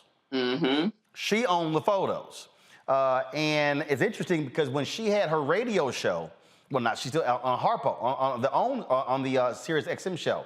I did her show, and they gave me a copy of the show, but I had to actually, I could not use me on her show without their permission. Now, I was like, well, without me, shit, it wasn't no show. Because they had me on. I'm like, how in the hell I got to get permission from you for my ass on your show? And so I was like, okay, y'all tripping on that one. But one of the things that, so now look, Shay, I already know how you gonna come down on this, but I fought the lawyers at TV1 all the time. I mean, we fought all the time. Trust me, me and lawyers fight all the time. Here's why. Because the lawyers at TV1 wanted us to sign, every time we had somebody on the show to sign release forms. I said no. Here's why. I've done CNN, MSNBC, ABC, NBC, CBS. I've done all the networks. When I appeared on those shows, I never signed a release form. Their deal was, you come on our news show, this is our news show, you consent to come on. Never sign a release. So I kept telling TV1 people, we have a news show. Why are we doing the whole release form? And here's why I didn't want to do that. Because it was the opposite. If you start walking, every time we interview somebody, they wanted us to literally go to an event, we might interview 30 people, and we got to have each person sign a release form. I was like, hell no. They consent to the interview. I said, we gonna operate, and I talked to people at CNN, and they said that's precisely, I talked to the general counsel at CNN, and said that's precisely why they don't do that. They said because we are a news show. And it was so bad when we went from Washington Watch, which is our Sunday morning show, to a daily show. I said, let's use this clip of Colin Powell. They were like, no, we can't use that. I was like, why? They're like, well, because he was on the show for this and we didn't have a form. I said, y'all own the show. My example was when MLK went on Meet the Press. Trust me, NBC don't ask the king of state every time, hey, can we rerun that episode that MLK was on Meet the Press? No, they own Meet the Press. It's in their archives. They get to use it. And so we did battle all the time. And so I wouldn't do release forms for that very reason. Thoughts? Roland, I will fight you too. I will fight you. And they're thinking about their budget. They're thinking about getting sued. If a lawyer is after you about something, that's because the organization, especially an in-house lawyer, it's because that organization has been sued. They have a mandate and they're like, listen, you're not going to get me again. Every one of y'all going to sign this release. But here's the deal though. But here's the deal, Shay. I've done every major network. If MSNBC calls me today and say, Roland, can you do Tiffany's Cross show on Saturday? Yes. They do not send me a release form. But Roland, I mean, no shade to TV1, but they don't have them MSNBC dollars. They don't have them. No. See, no. It's not. But again, no, it's not. It's not a question of the dollars. Because here's the deal: the moment I consent to go on that show, and I sit my butt in that chair, yes, it is. Tell me. No. Tell me, how does it work? How does it work? Well, how does every other agency do it and been doing this for decades? No, because you can say, I did not realize that this was about this. I didn't consent, and I'll use the Colin Powell example that you gave. I consented to come on here to talk about this for this purpose, and you're using it for another purpose. So you need to cut me another check, or you need to cut my segment out. Don't lure me here to talk about education and then use this clip to go promote something else. And so that's really why I want to have this consent form that says I can use this footage for whatever promotional. But again, these news networks, if we talk about 4 or 5 subjects, or if they say, Roland, we're going to cover this, and then another subject comes up, or there's breaking news, and we discuss it, that wasn't agreed upon beforehand, and they still use it. That's the value that you have there. That, to me, my point back to the dollars is that CNN, MSNBC, they can afford to fight you if you come back and try to sue. TV1 doesn't want that smoke. That's really, in my personal opinion, I don't know the inner workings of no, that's what it is. There. And guess what? And I ain't give no damn form. I was like, we are not about to be walking around having 45 people sign on that. Let me tell you how crazy it was. We had Alfred Liggins, who was a CEO of the company, on the show, and one of the PAs walked into the green room and handed him a consent form, and he went, "Are you serious?" I said, "Say, man, go talk to your damn lawyers." I said, I think it's stupid too. Listen, you rather cover your butt, and just because everybody is doing it doesn't make it right. What your mom always tell you, just because everybody else over there doing it don't make it right. I'm telling you right. Consent forms, cover your butt. I'm telling you right now. And I'll sit there, and if somebody say, no, and I'll sit there, and if you try, I'm gonna say, "Did you appear on this network over here?" "Yes." "Did you sign a consent form when you went on ABC News?" "No." "So what's your issue right now?" "I want that smoke." You always want the smoke, Roland. That's the catch. I'm sorry. I'm not sitting there walking around them damn forums all doggone day. We got stuff to do. All right, hold up. Okay, I know somebody posted this here, and I've already told people this is stupid. Please explain to people the poor man's trade copyright don't work, where you think you can mail some shit to yourself, and then that represents a copyright. Well, here's the thing. Copyright exists actually at the time of creation. Your copyright exists at the time of creation. What is not helpful about this poor man's copyright is that if you do not register your copyright with the U.S. Copyright Office, you have absolutely no legal standing, nothing in court that will help you if somebody steals your stuff. Meaning you can't mail something to yourself and not open the envelope, and then that constitutes, you know. No, because Roland, you have the copyright already. Right. What you need is the registration so that you can enforce your rights when you go to court. That's why I teach folks like, "But can I mail it to myself?" It's like, no. And it's like, and that's what's crazy is that copywriting is one of the cheapest things and one of the most user-friendly sites on the government. They have a YouTube page. Copyrights are $65. Stop being cheap. If it's profitable enough that you think you should protect it, then go ahead and spend that $65 and file the copyright. And same thing when it comes to trademark, because what a lot of people don't understand, your logo, your color scheme, all of that sort of stuff, people may not realize. So the Undefeated, which was the black targeted website of ESPN, they recently changed their name to Anscape. I don't know who the hell came up with that damn name. It's a horrible name. It sounds like the cousin of Netscape. But what's a trip is because they want to do films, movies, documentaries, and things along those lines, they only own a portion, whatever portion of that they were originally doing, they control. Apparently that was like a store or something that was called the Undefeated, and they control that portion. So in order for them to do the other stuff, they had to literally change their name to do the other different things. And so a lot of folks don't think about that. Like somebody called me, like this website wanted me to change Black Star Network because they had Black Star in their name, and I was like, that ain't got nothing to do with me.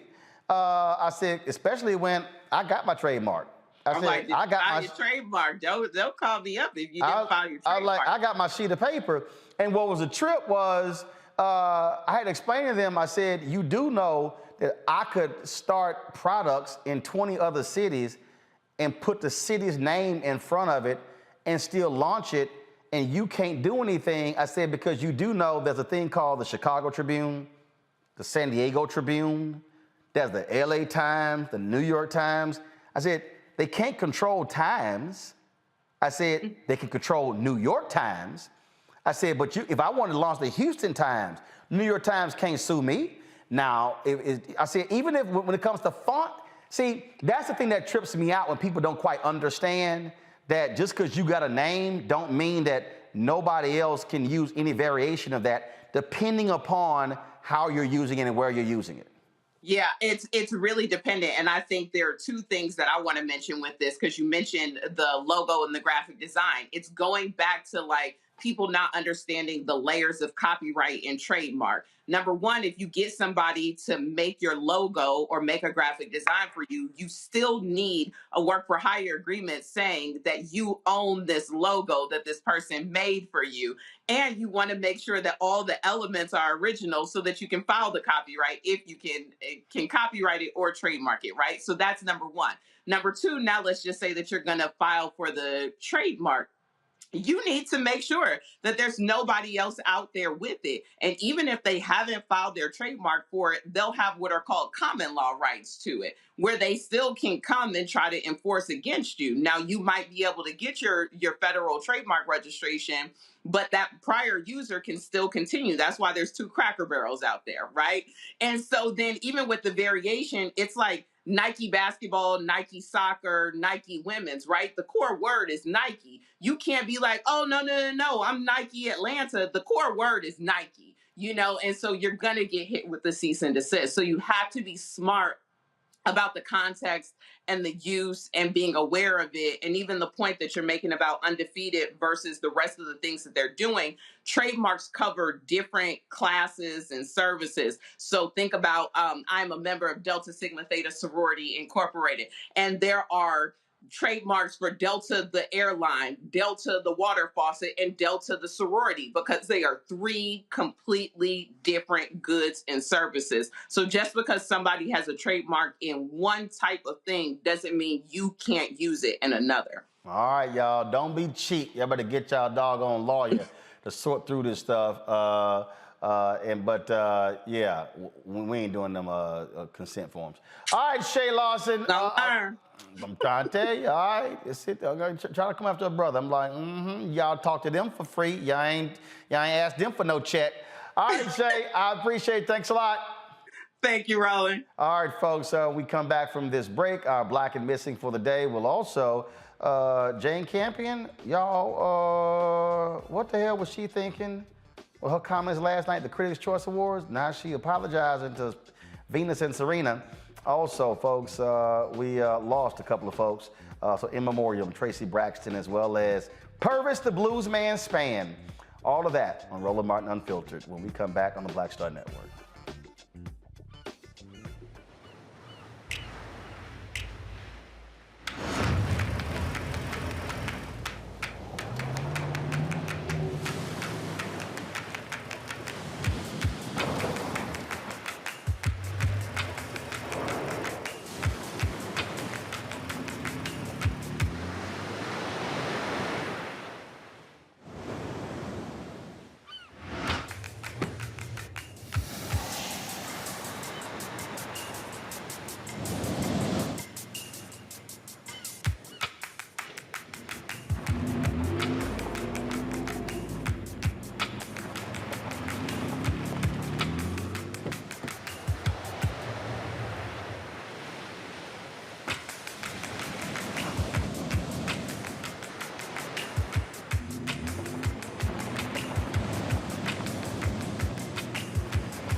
Hi, I'm Dr. Jackie Hood Martin, and I have a question for you. Ever feel as if your life is teetering and the weight and pressure of the world is consistently on your shoulders? Well, let me tell you, living a balanced life isn't easy. Join me each Tuesday on Black Star Network for A Balanced Life with Dr. Jackie. We'll laugh together, cry together, pull ourselves together, and cheer each other on. So join me for new shows each Tuesday on Black Star Network, A Balanced Life with Dr. Jackie.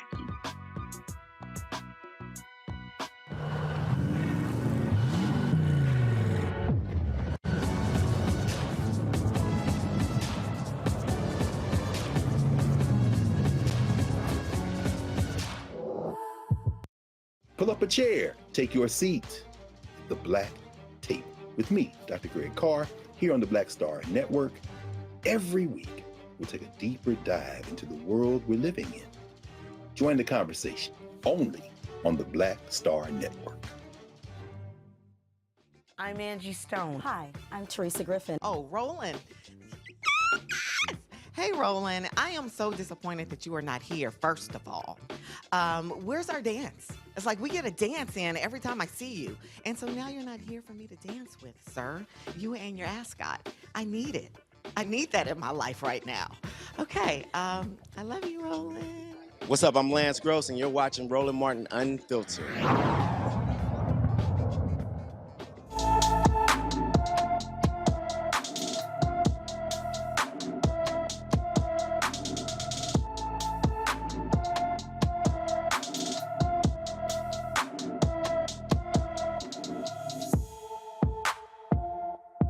Tiana McLean has been missing from Chesterfield, Virginia since Tuesday. The 14-year-old may need medical attention. She's 5 feet 9 inches tall, weighs 123 pounds, with black hair and gray eyes. She disappeared on March 8th. Her hair was styled with red box braids. Tiana has a hoop ring on one side of her nose and a stud ring on the other side. Anyone with information regarding Tiana McLean should call the Chesterfield County, Virginia Police Department at 804-748-1251, 804-748-1251. An Ohio grand jury declined to indict the white police officer who fatally shot a black teenager last April. 16-year-old Ma'Khia Bryant was shot and killed by Officer Nicholas Reardon on April 20th, 2021. Of course, police were responding to a 911 call made from Bryant's foster home about a group of girls threatening to stab members of the household. Bryant was shot 4 times and died from those injuries. Some policing experts have said the officer used justifiable force as another person was in imminent danger because she was trying to stab her. In North Carolina, an officer was fired for pressing his knee into a black man's neck earlier this month. Ex-Deputy Aaron Edwards was arresting Gary Thomas for marijuana possession when bystanders recorded him pressing his knee into Thomas and dragging him into the courthouse. Police officials fired him after reviewing body cameras and security footage. The North Carolina State Bureau of Investigation will determine if criminal charges are going to be filed against the officer. The family of a black man shot and killed by a white Kansas City, Missouri cop in 2020 is suing the officer and the Board of Police Commissioners for at least $10 million. The Kansas City Star reports that Donnie Sanders' family alleges in the federal lawsuit that Officer Blaine Newton used excessive force when he shot Sanders in March of 2020. Sanders was not armed. The lawsuit also accuses the board, which oversees the police department, of failing to train officers properly in the use of deadly force. And this is not the first time Officer Newton has been publicly scrutinized for excessive force. In 2020, Newton was caught on video kneeling on a pregnant woman's neck. A black teenager whose viral arrest sparked outrage for excessive force was acquitted of 6 of 8 charges. Tazier Griffin was celebrating his graduation in Ocean City, Maryland, when police stopped him for smoking a vape pen last June. Police claim they asked for his ID several times before resorting to tasing him. Griffin and his friends disagree with the police's version of events. A judge dropped 7 of Griffin's charges, and he was convicted of disorderly conduct and has to pay a fine. He plans to appeal. And Major League Soccer is partnering with the National Black Bank Foundation in a historic agreement worth $25 million. This is the first time a major sports organization is partnering solely with black banks to borrow funds in history. The MLS organization says they hope this deal will help close the racial wealth gap. And folks, former President Barack Obama says he tested positive for COVID. According to a tweet from his official account, Obama said he feels fine other than having a scratchy throat. He says his wife, Michelle, the former First Lady, has tested negative for COVID. The Obamas say they have both been double vaccinated as well as boosted. Speaking of boosting, the CEO of Pfizer says a 4th dose may now be needed to protect you from the growing number of variants. Right now, the United States has recorded over 81 million coronavirus cases and more than 993,000 deaths since the start of the pandemic. But again, folks, they are saying that it might be time for a 4th boost, but wait to hear from what the CDC has to say. And in some HBCU news, the president of Prairie View A&M University is stepping down. Ruth Simmons led the institution for the last 5 years. During her time at the university, she increased scholarship endowments and created new graduate and undergraduate degree programs. Dr. Simmons previously served as the first African-American president of Brown University. Actually, it was a couple of universities she served the president of. She's done some amazing things at Prairie View A&M University. But she said clearly it is time for Prairie View to have a new leader. Juliana, it was very interesting reading her letter. I was sort of reading between the lines there. Not quite sure if there's some disagreement between her and the Texas A&M University System Chancellor John Sharp over the future direction of Prairie View. So I can't wait to talk to the people at PV to find out really what's going on. But reading her letter was a little interesting as I try to read between the lines. Yeah, reading between the lines, there may be some tension. But the other thing is that Ruth, and I admire her so very much. She's a role model for me and for any African-American woman who's been a college president. But when she went to Prairie View to stabilize it, she left Brown. She was in retirement. She was having herself a good old time. And she went there. She's an alum to stabilize the institution. And so I think at some level, there may be some tension, but at another level, she done what she said she was going to do. You know, that biblical verse, go forth by good and faithful servant. She's done what she said she was going to do, and maybe it is time for someone else. Well, again, I'm going to try to find out what's going on, of course, in my home state. Last night, y'all, they had the Critics' Choice Award. Shout out to Will Smith for winning the Best Actor Award for playing Richard Williams. And Jane Campion, she is the director of the film. She said this last night that, let's just say, pissed a lot of people off on social media. Give my love out to my Y'all have her apology? The guys. The nominees. And, you know, Serena and Venus, you are such marvels. However, you do not play against the guys. Like I have to.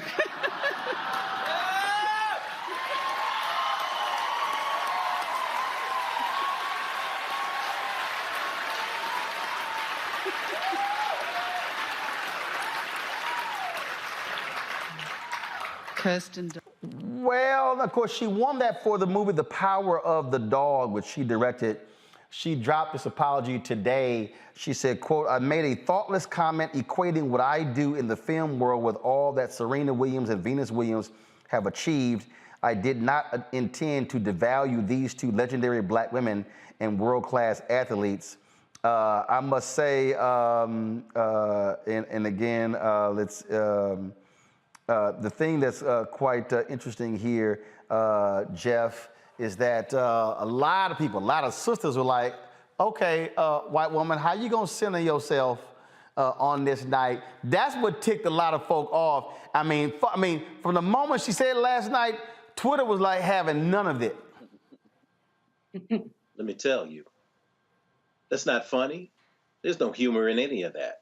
I'm gonna take my glasses off so y'all can have an understanding of a couple of things. Number one, she was not misspeaking. What she was doing is she was using her gender combined with her whiteness to leverage the coming award season, to try to attach herself to a space where she made herself look like she's in some kind of battle that other women aren't in. I have a wonderful wife.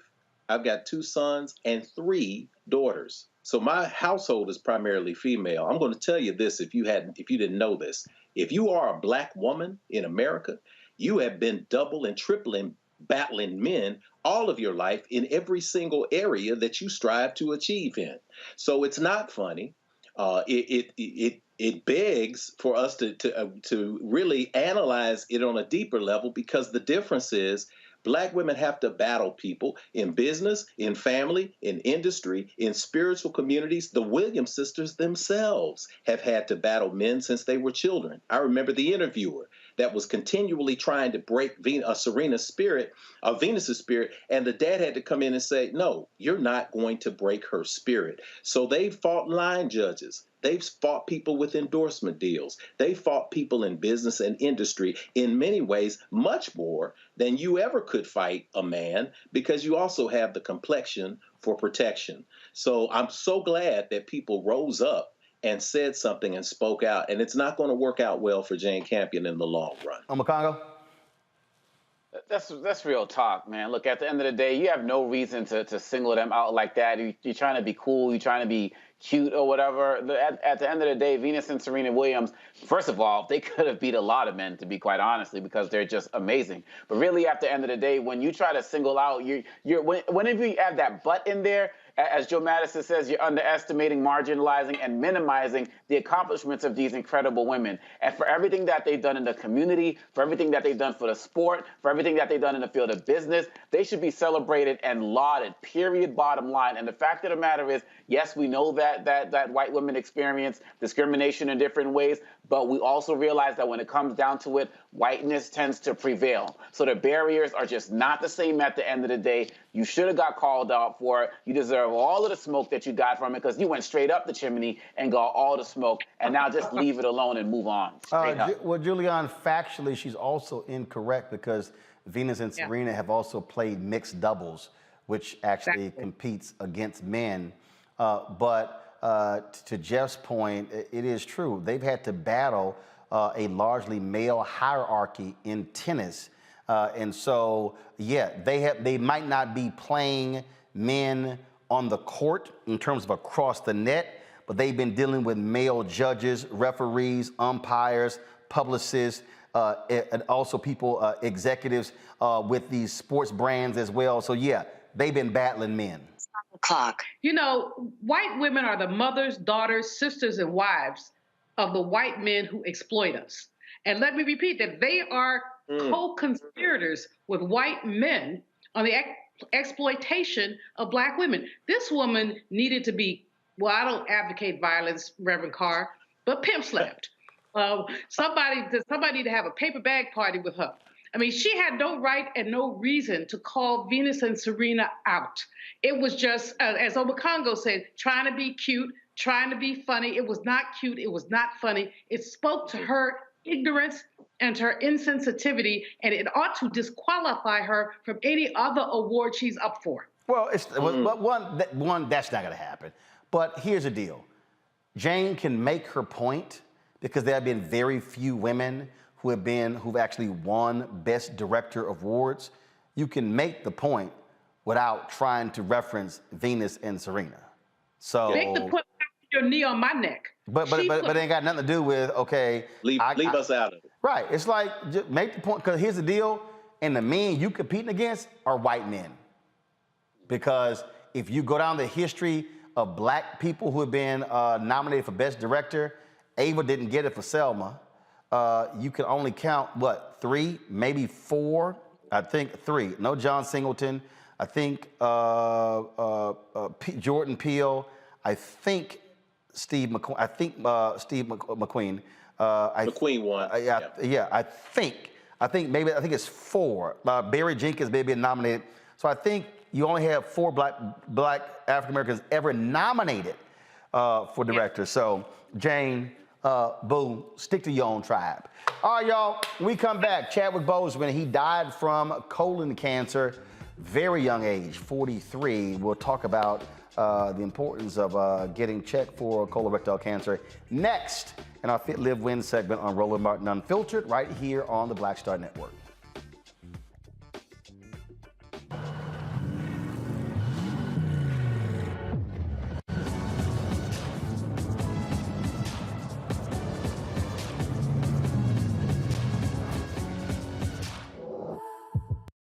What's up, y'all? I'm Will Packer. Everybody, it's your man, Fred Hammond. Hi, my name is Brescia Webb, and you're watching Roland Martin Unfiltered. And, well, I like a nice filter usually, but we can be unfiltered.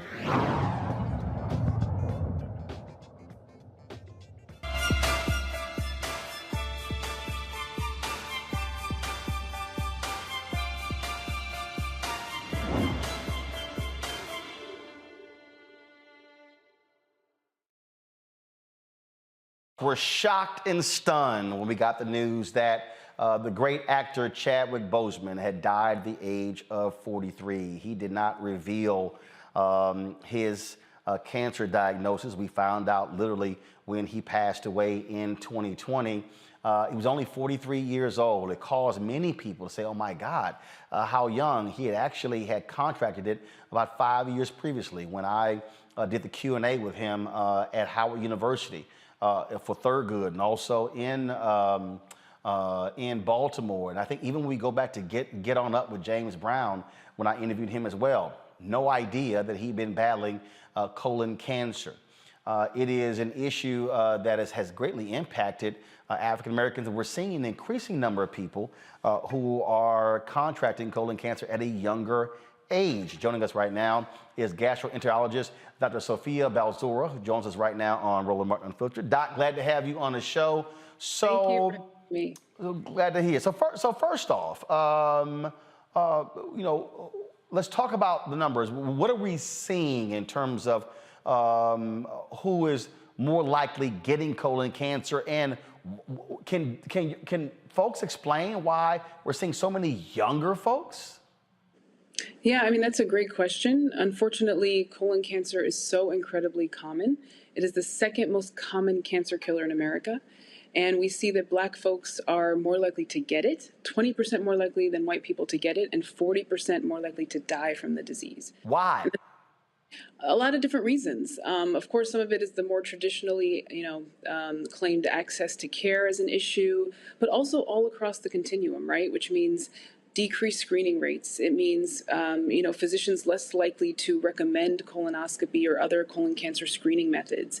It means getting to the surgeon after one's been diagnosed and being followed after that diagnosis. So there's so many time points where things get lost and it results in poorer outcomes. So let's talk about, we talk about getting a colonoscopy. Years ago, Katie Couric actually did one live on the Today Show because her husband had died of colon cancer, and she became a huge advocate. So talk about that procedure.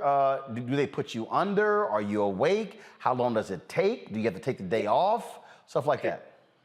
All great questions. So I think the most important thing to stress is there are different ways to screen for colon cancer. I think colonoscopy is probably one of the most common methods of doing that in the U.S.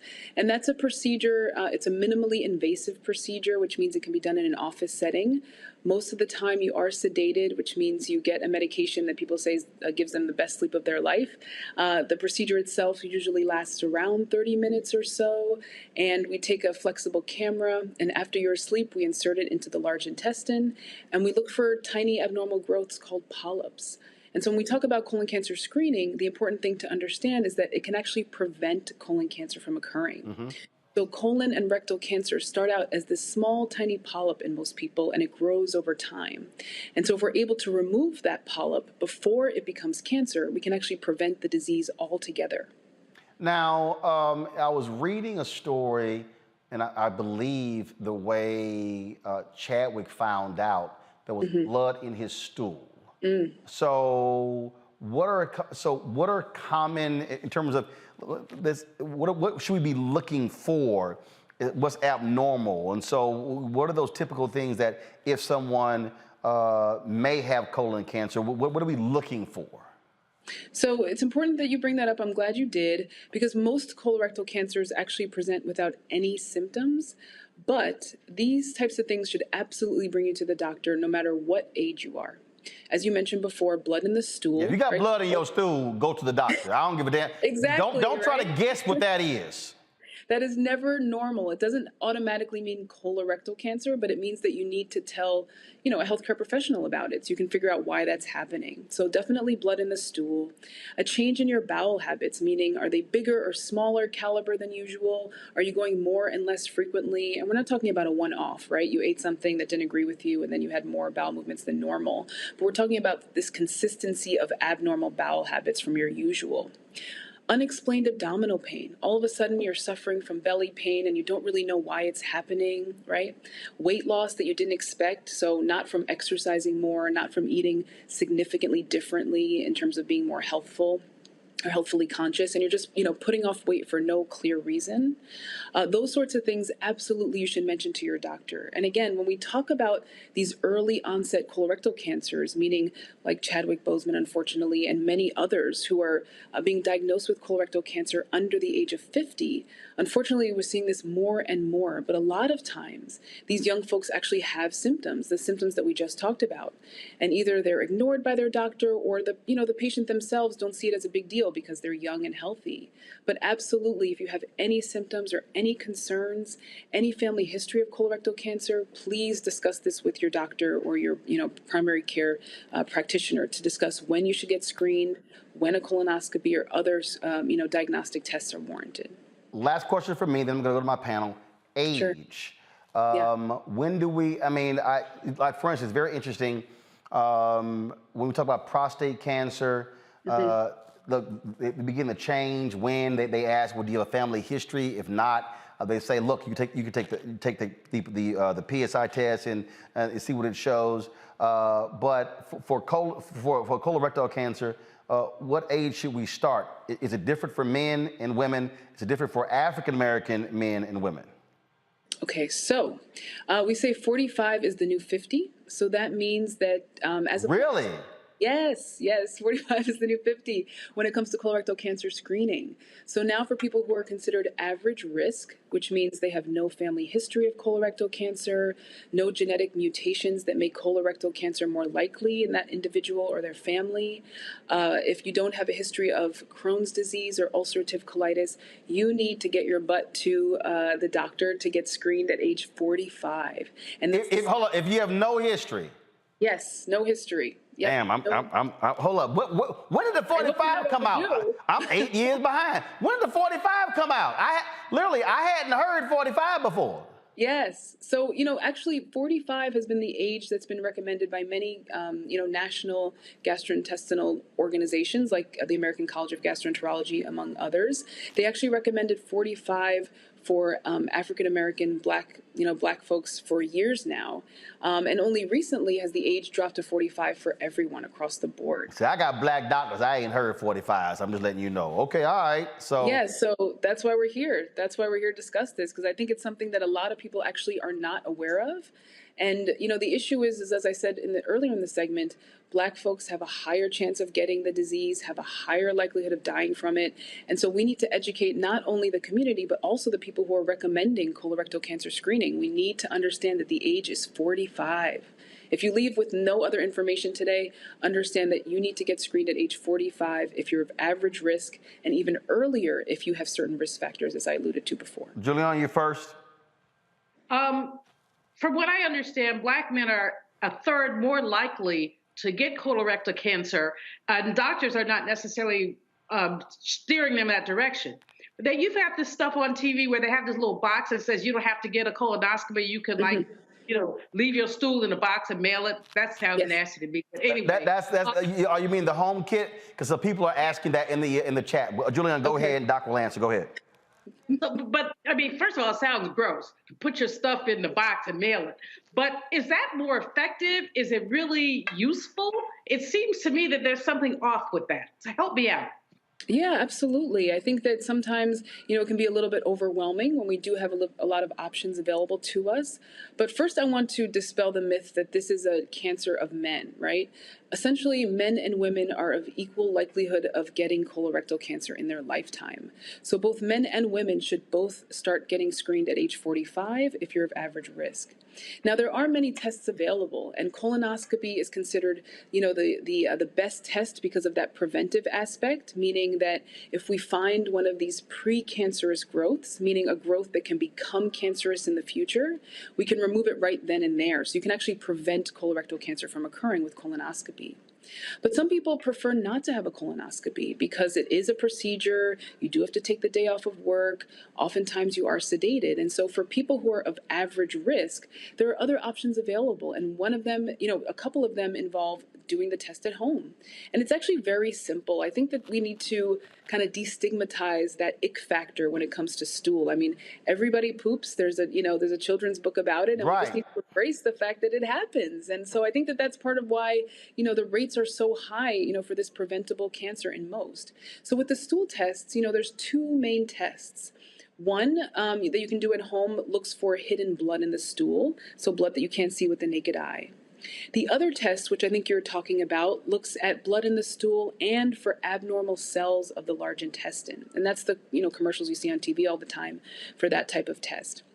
And so both of those tests are very good alternatives to colonoscopy. If the test is positive, though, the understanding is that you must undergo a colonoscopy to figure out why it's positive.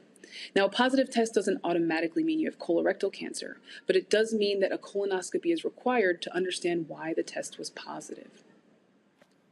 Jeff. Sister Dr. Sophie, thank you for your honesty, and thank you for just the comprehensive way that you have explained this. My dad passed and transitioned to the ancestors 21 years ago now, and it wasn't colorectal cancer, but it was cancer. And so I became hyper aware physically of making sure that I got checked out. And he used to always say, son, an ounce of prevention is better than a pound of cure. And I did the colonoscopy at 50 years old. I did that. I'm 55. I'm going back in for another one. The colonoscopy wasn't as bad because I was asleep. Now, the couple of days before with the laxatives, that was something else. But what are some of the environmental factors? What are some of the environmental factors that we can look to in addition to getting screenings? What are some things that we can do to kind of protect ourselves in a preventative way? Yes, that is so important because there are things that are modifiable, which means things that are in your power to help decrease your risk. Now we talk about, putting on extra weight. Unfortunately, our country is growing in size as it comes to the midsection, and having a healthy weight and being active, which is really the more important part is being active, not living that sedentary lifestyle is a preventive measure.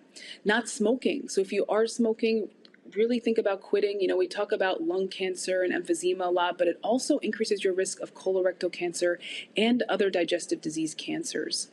Eating, a high fiber diet, so getting your whole grains, fruits and vegetables is essential. Minimizing red meat consumption is also a big one that's been seen in studies to be advantageous. And of course, getting screened at the right age, right? So again, 45 is the new 50. If you are 45 years old and you're of average risk, definitely get screened. If you are of high risk for the reasons I mentioned before, like family history, amongst other things, then you should get screened earlier. So those are the things, those are really the main things that you can do to minimize your risk. Congo. Wow, thank you, Dr. Balzura, for this incredible information. Chadwick and I are the same age, and so when he passed, it hit us like a brick, and still affects us to this day. And so now that you mentioned 45 is the age, I'm getting that done this year. There's no doubt about it. Excellent. What would you like us to do after this broadcast is over, as it relates to spreading the word? You talked about younger populations. Should we be sending people to a particular website? Are there, what should we be doing? Are there pamphlets? What should we be doing to get the message out more in the spaces that we occupy every day? Yes, absolutely. Getting the word out is something that people can do on their own. Spread the word to your families, to your loved ones. I think that we say that family secrets can kill because, again, a large part of this is that it's hereditary, right? About 20 to 25% of colorectal cancers are hereditary and occur in families. So letting your family members know about your family history is important. In terms of websites or organizations, there are so many fantastic organizations doing good work. I'll say particularly as it relates to health disparities and trying to inform Black communities to improve outcomes. An organization that we just started last year called the ABGH, or the Association of Black Gastroenterologists and Hepatologists, has a wealth of information. We actually just had a webinar last week that included colorectal cancer survivors, colorectal cancer advocates, and people who lost family members at an early age from colon cancer. So blackingastro.org has that webinar online. And so it's really powerful. It's very impactful with so much important information. Other avenues, gi.org, or the ACG, American College of Gastroenterology, has a wealth of patient information. But again, I think the best thing you can do is just talk to your family members, talk to your loved ones, talk to your community about the importance of screening. Eliminate that ick factor, right? A lot of people don't realize that this is a very preventable cancer. It's just really about getting screened, those preventive health measures that I think kind of go to the wayside. So we need to be proactive instead of reactive. All right, last thing. Jeff talked about all the stuff the day before. So if you're gonna actually get a colonoscopy, what you got to do a couple days before? He said laxatives, but you got to take some stuff. You got to what's the deal? You got to do it. So that's probably the most daunting part of this whole exam is the preparation, as we call it, or the prep, which you have to do the night before. It's medication. It varies which type of medication your doctor prescribes, but some type of laxative, because the cleaner you are, the easier the procedure is for us. We're looking for growths that are about 1 centimeter and less in size usually. And if you think about your pinky nail, take a look at your pinky nail, and the width of that is about about a centimeter. So we're looking for really tiny things. So we really need to eliminate the large intestine or the colon of stool in order to do the test effectively. So we prescribe a medication that you drink the night before. Does it taste amazing? No. Is it the worst thing you've ever tasted? Probably not. So not the most pleasant experience, but again, it can literally save your life. So, it's a necessary evil. So you can't get a colonic and then go get you a colonoscopy? It's not my recommendation. It's not my recommendation. The old-fashioned way with the prescribed medication is really the way to go, and it is, a safe way to clean yourself out. And ultimately, the next day, by the time you arrive for your colonoscopy, you're getting a fantastic sleep, and you're going to get peace of mind knowing that you've done your job to prevent colorectal cancer or find it early should you have it, because the rates of survival when it's found early are really fantastic, over 90%. All right, Dr. Sophia Balzora, I certainly appreciate it. Thank you so very much for joining us. Thank you for having me. All right, folks, just a couple of more items real quick here, folks. That is our in memoriam. First off, Tracy Braxton, singer, reality star. She passed away, folks, Saturday at the age of 50, esophageal cancer. Her family, she had it for a couple of years. Her family didn't tell anyone. They kept it very private. Her sister Tony and the family announced the death, saying she died as the snow was falling. Tracy was a singer whose best-known songs, Last Call and Broken Things, came during the heyday of the reality series Braxton Family Values, which aired for 7 seasons on WeTV. The show followed the singing sisters, Tracy and Tony, Tamar, Trina, and Tawanda, and their extended family. Also, folks, Tracy she often appeared on my TV One show, News One Now, for our we had Wild and Out Wednesday, of course, our comedians on Wednesday. Then, of course, we had our fun segment with different bloggers and others on Thursday. She was often appearing on there. And also in the movie Sinners Wanted, where I played a pastor, Tracy was also in the movie. Every time we got together, trust me, we went at each other. And here's her being real foolish as I'm trying to shoot my scene. This is Roland. We're going to call him Pastor Slick because the glory of the Lord is inconceivable. She needs Jesus. Preach, Pastor. Jesus. Why he always got to mess with me? Yeah, we always did crack on each other. And so, again, Tracy Braxton, she is now an ancestor at the age of 50 years old. And this news just came in shortly before I came into the office today.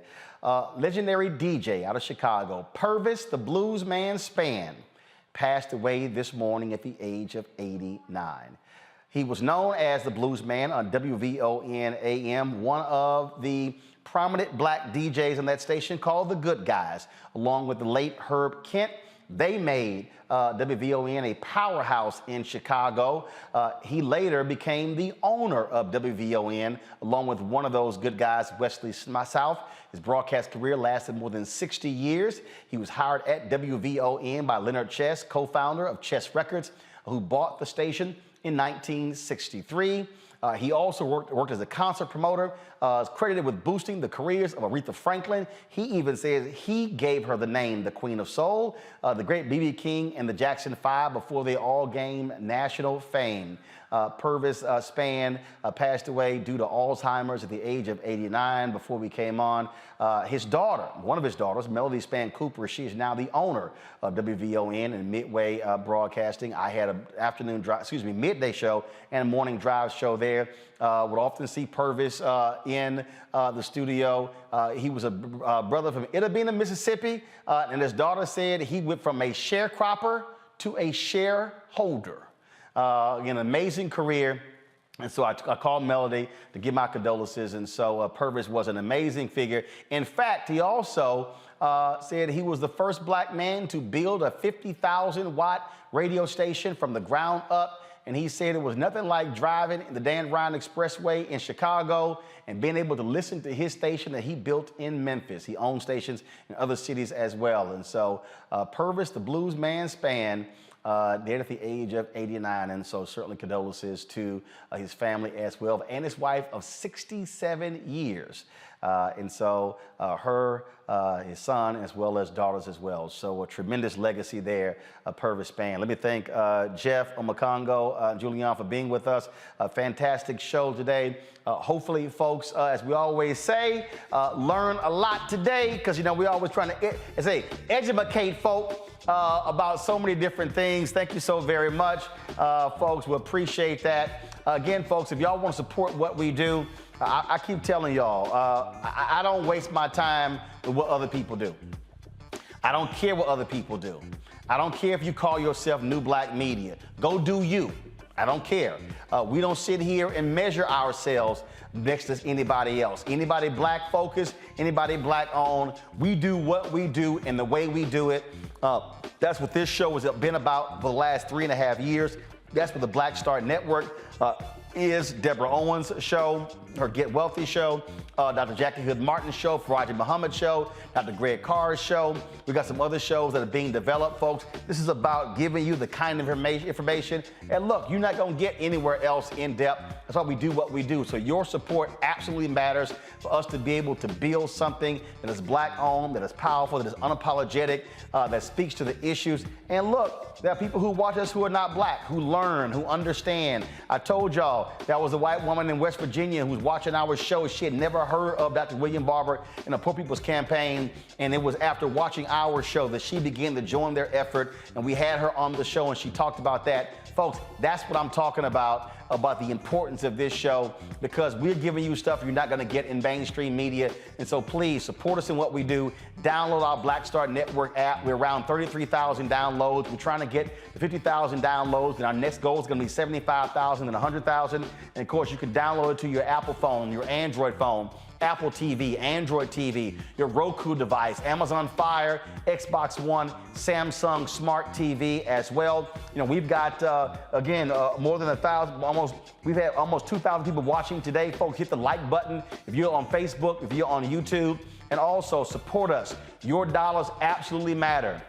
Our goal is to get 20,000 of our fans contributing on an average of $50 a year. That's $4.19 a month, 13 cents a day. And so it matters if you can't give $50. We understand that. If you want to give it to us monthly, you can do so via PayPal. Just go to our PayPal. And again, you can support us that way. There's some people who send us checks every single month, and I appreciate that. Checks and money orders go to P.O. Box 57196, Washington, D.C. 20037. Cash App is $RM Unfiltered. PayPal is R Martin Unfiltered. Venmo is RM Unfiltered. Zelle is Roland at RolandSMartin.com. Roland at RolandMartinUnfiltered.com. We had folks who were sitting here giving during the show, and I appreciate that. Jonathan Walker, Latrina Crofton, Tasha Edwards, Amber Height, Herman Houston, Charlene Hobson were all folks contributing as we were live on the air. And I certainly appreciate that. And others who supported us on all different platforms. I thank you so very much. Again, we're building something amazing. Again, your resources make it possible for us to do what we do. Wednesday, I've got my Richard Roundtree interview, the original chef. Man, y'all don't want to miss that interview. It's a fantastic conversation. And, you know, there's some tearful moments we have there talking with Richard. So, man, y'all don't want to miss that. And so, again, please support us in what we do. I'm going to see you guys tomorrow right here on Roland Martin Unfiltered on the Black Star Network. Y'all know how we end the show. Ho!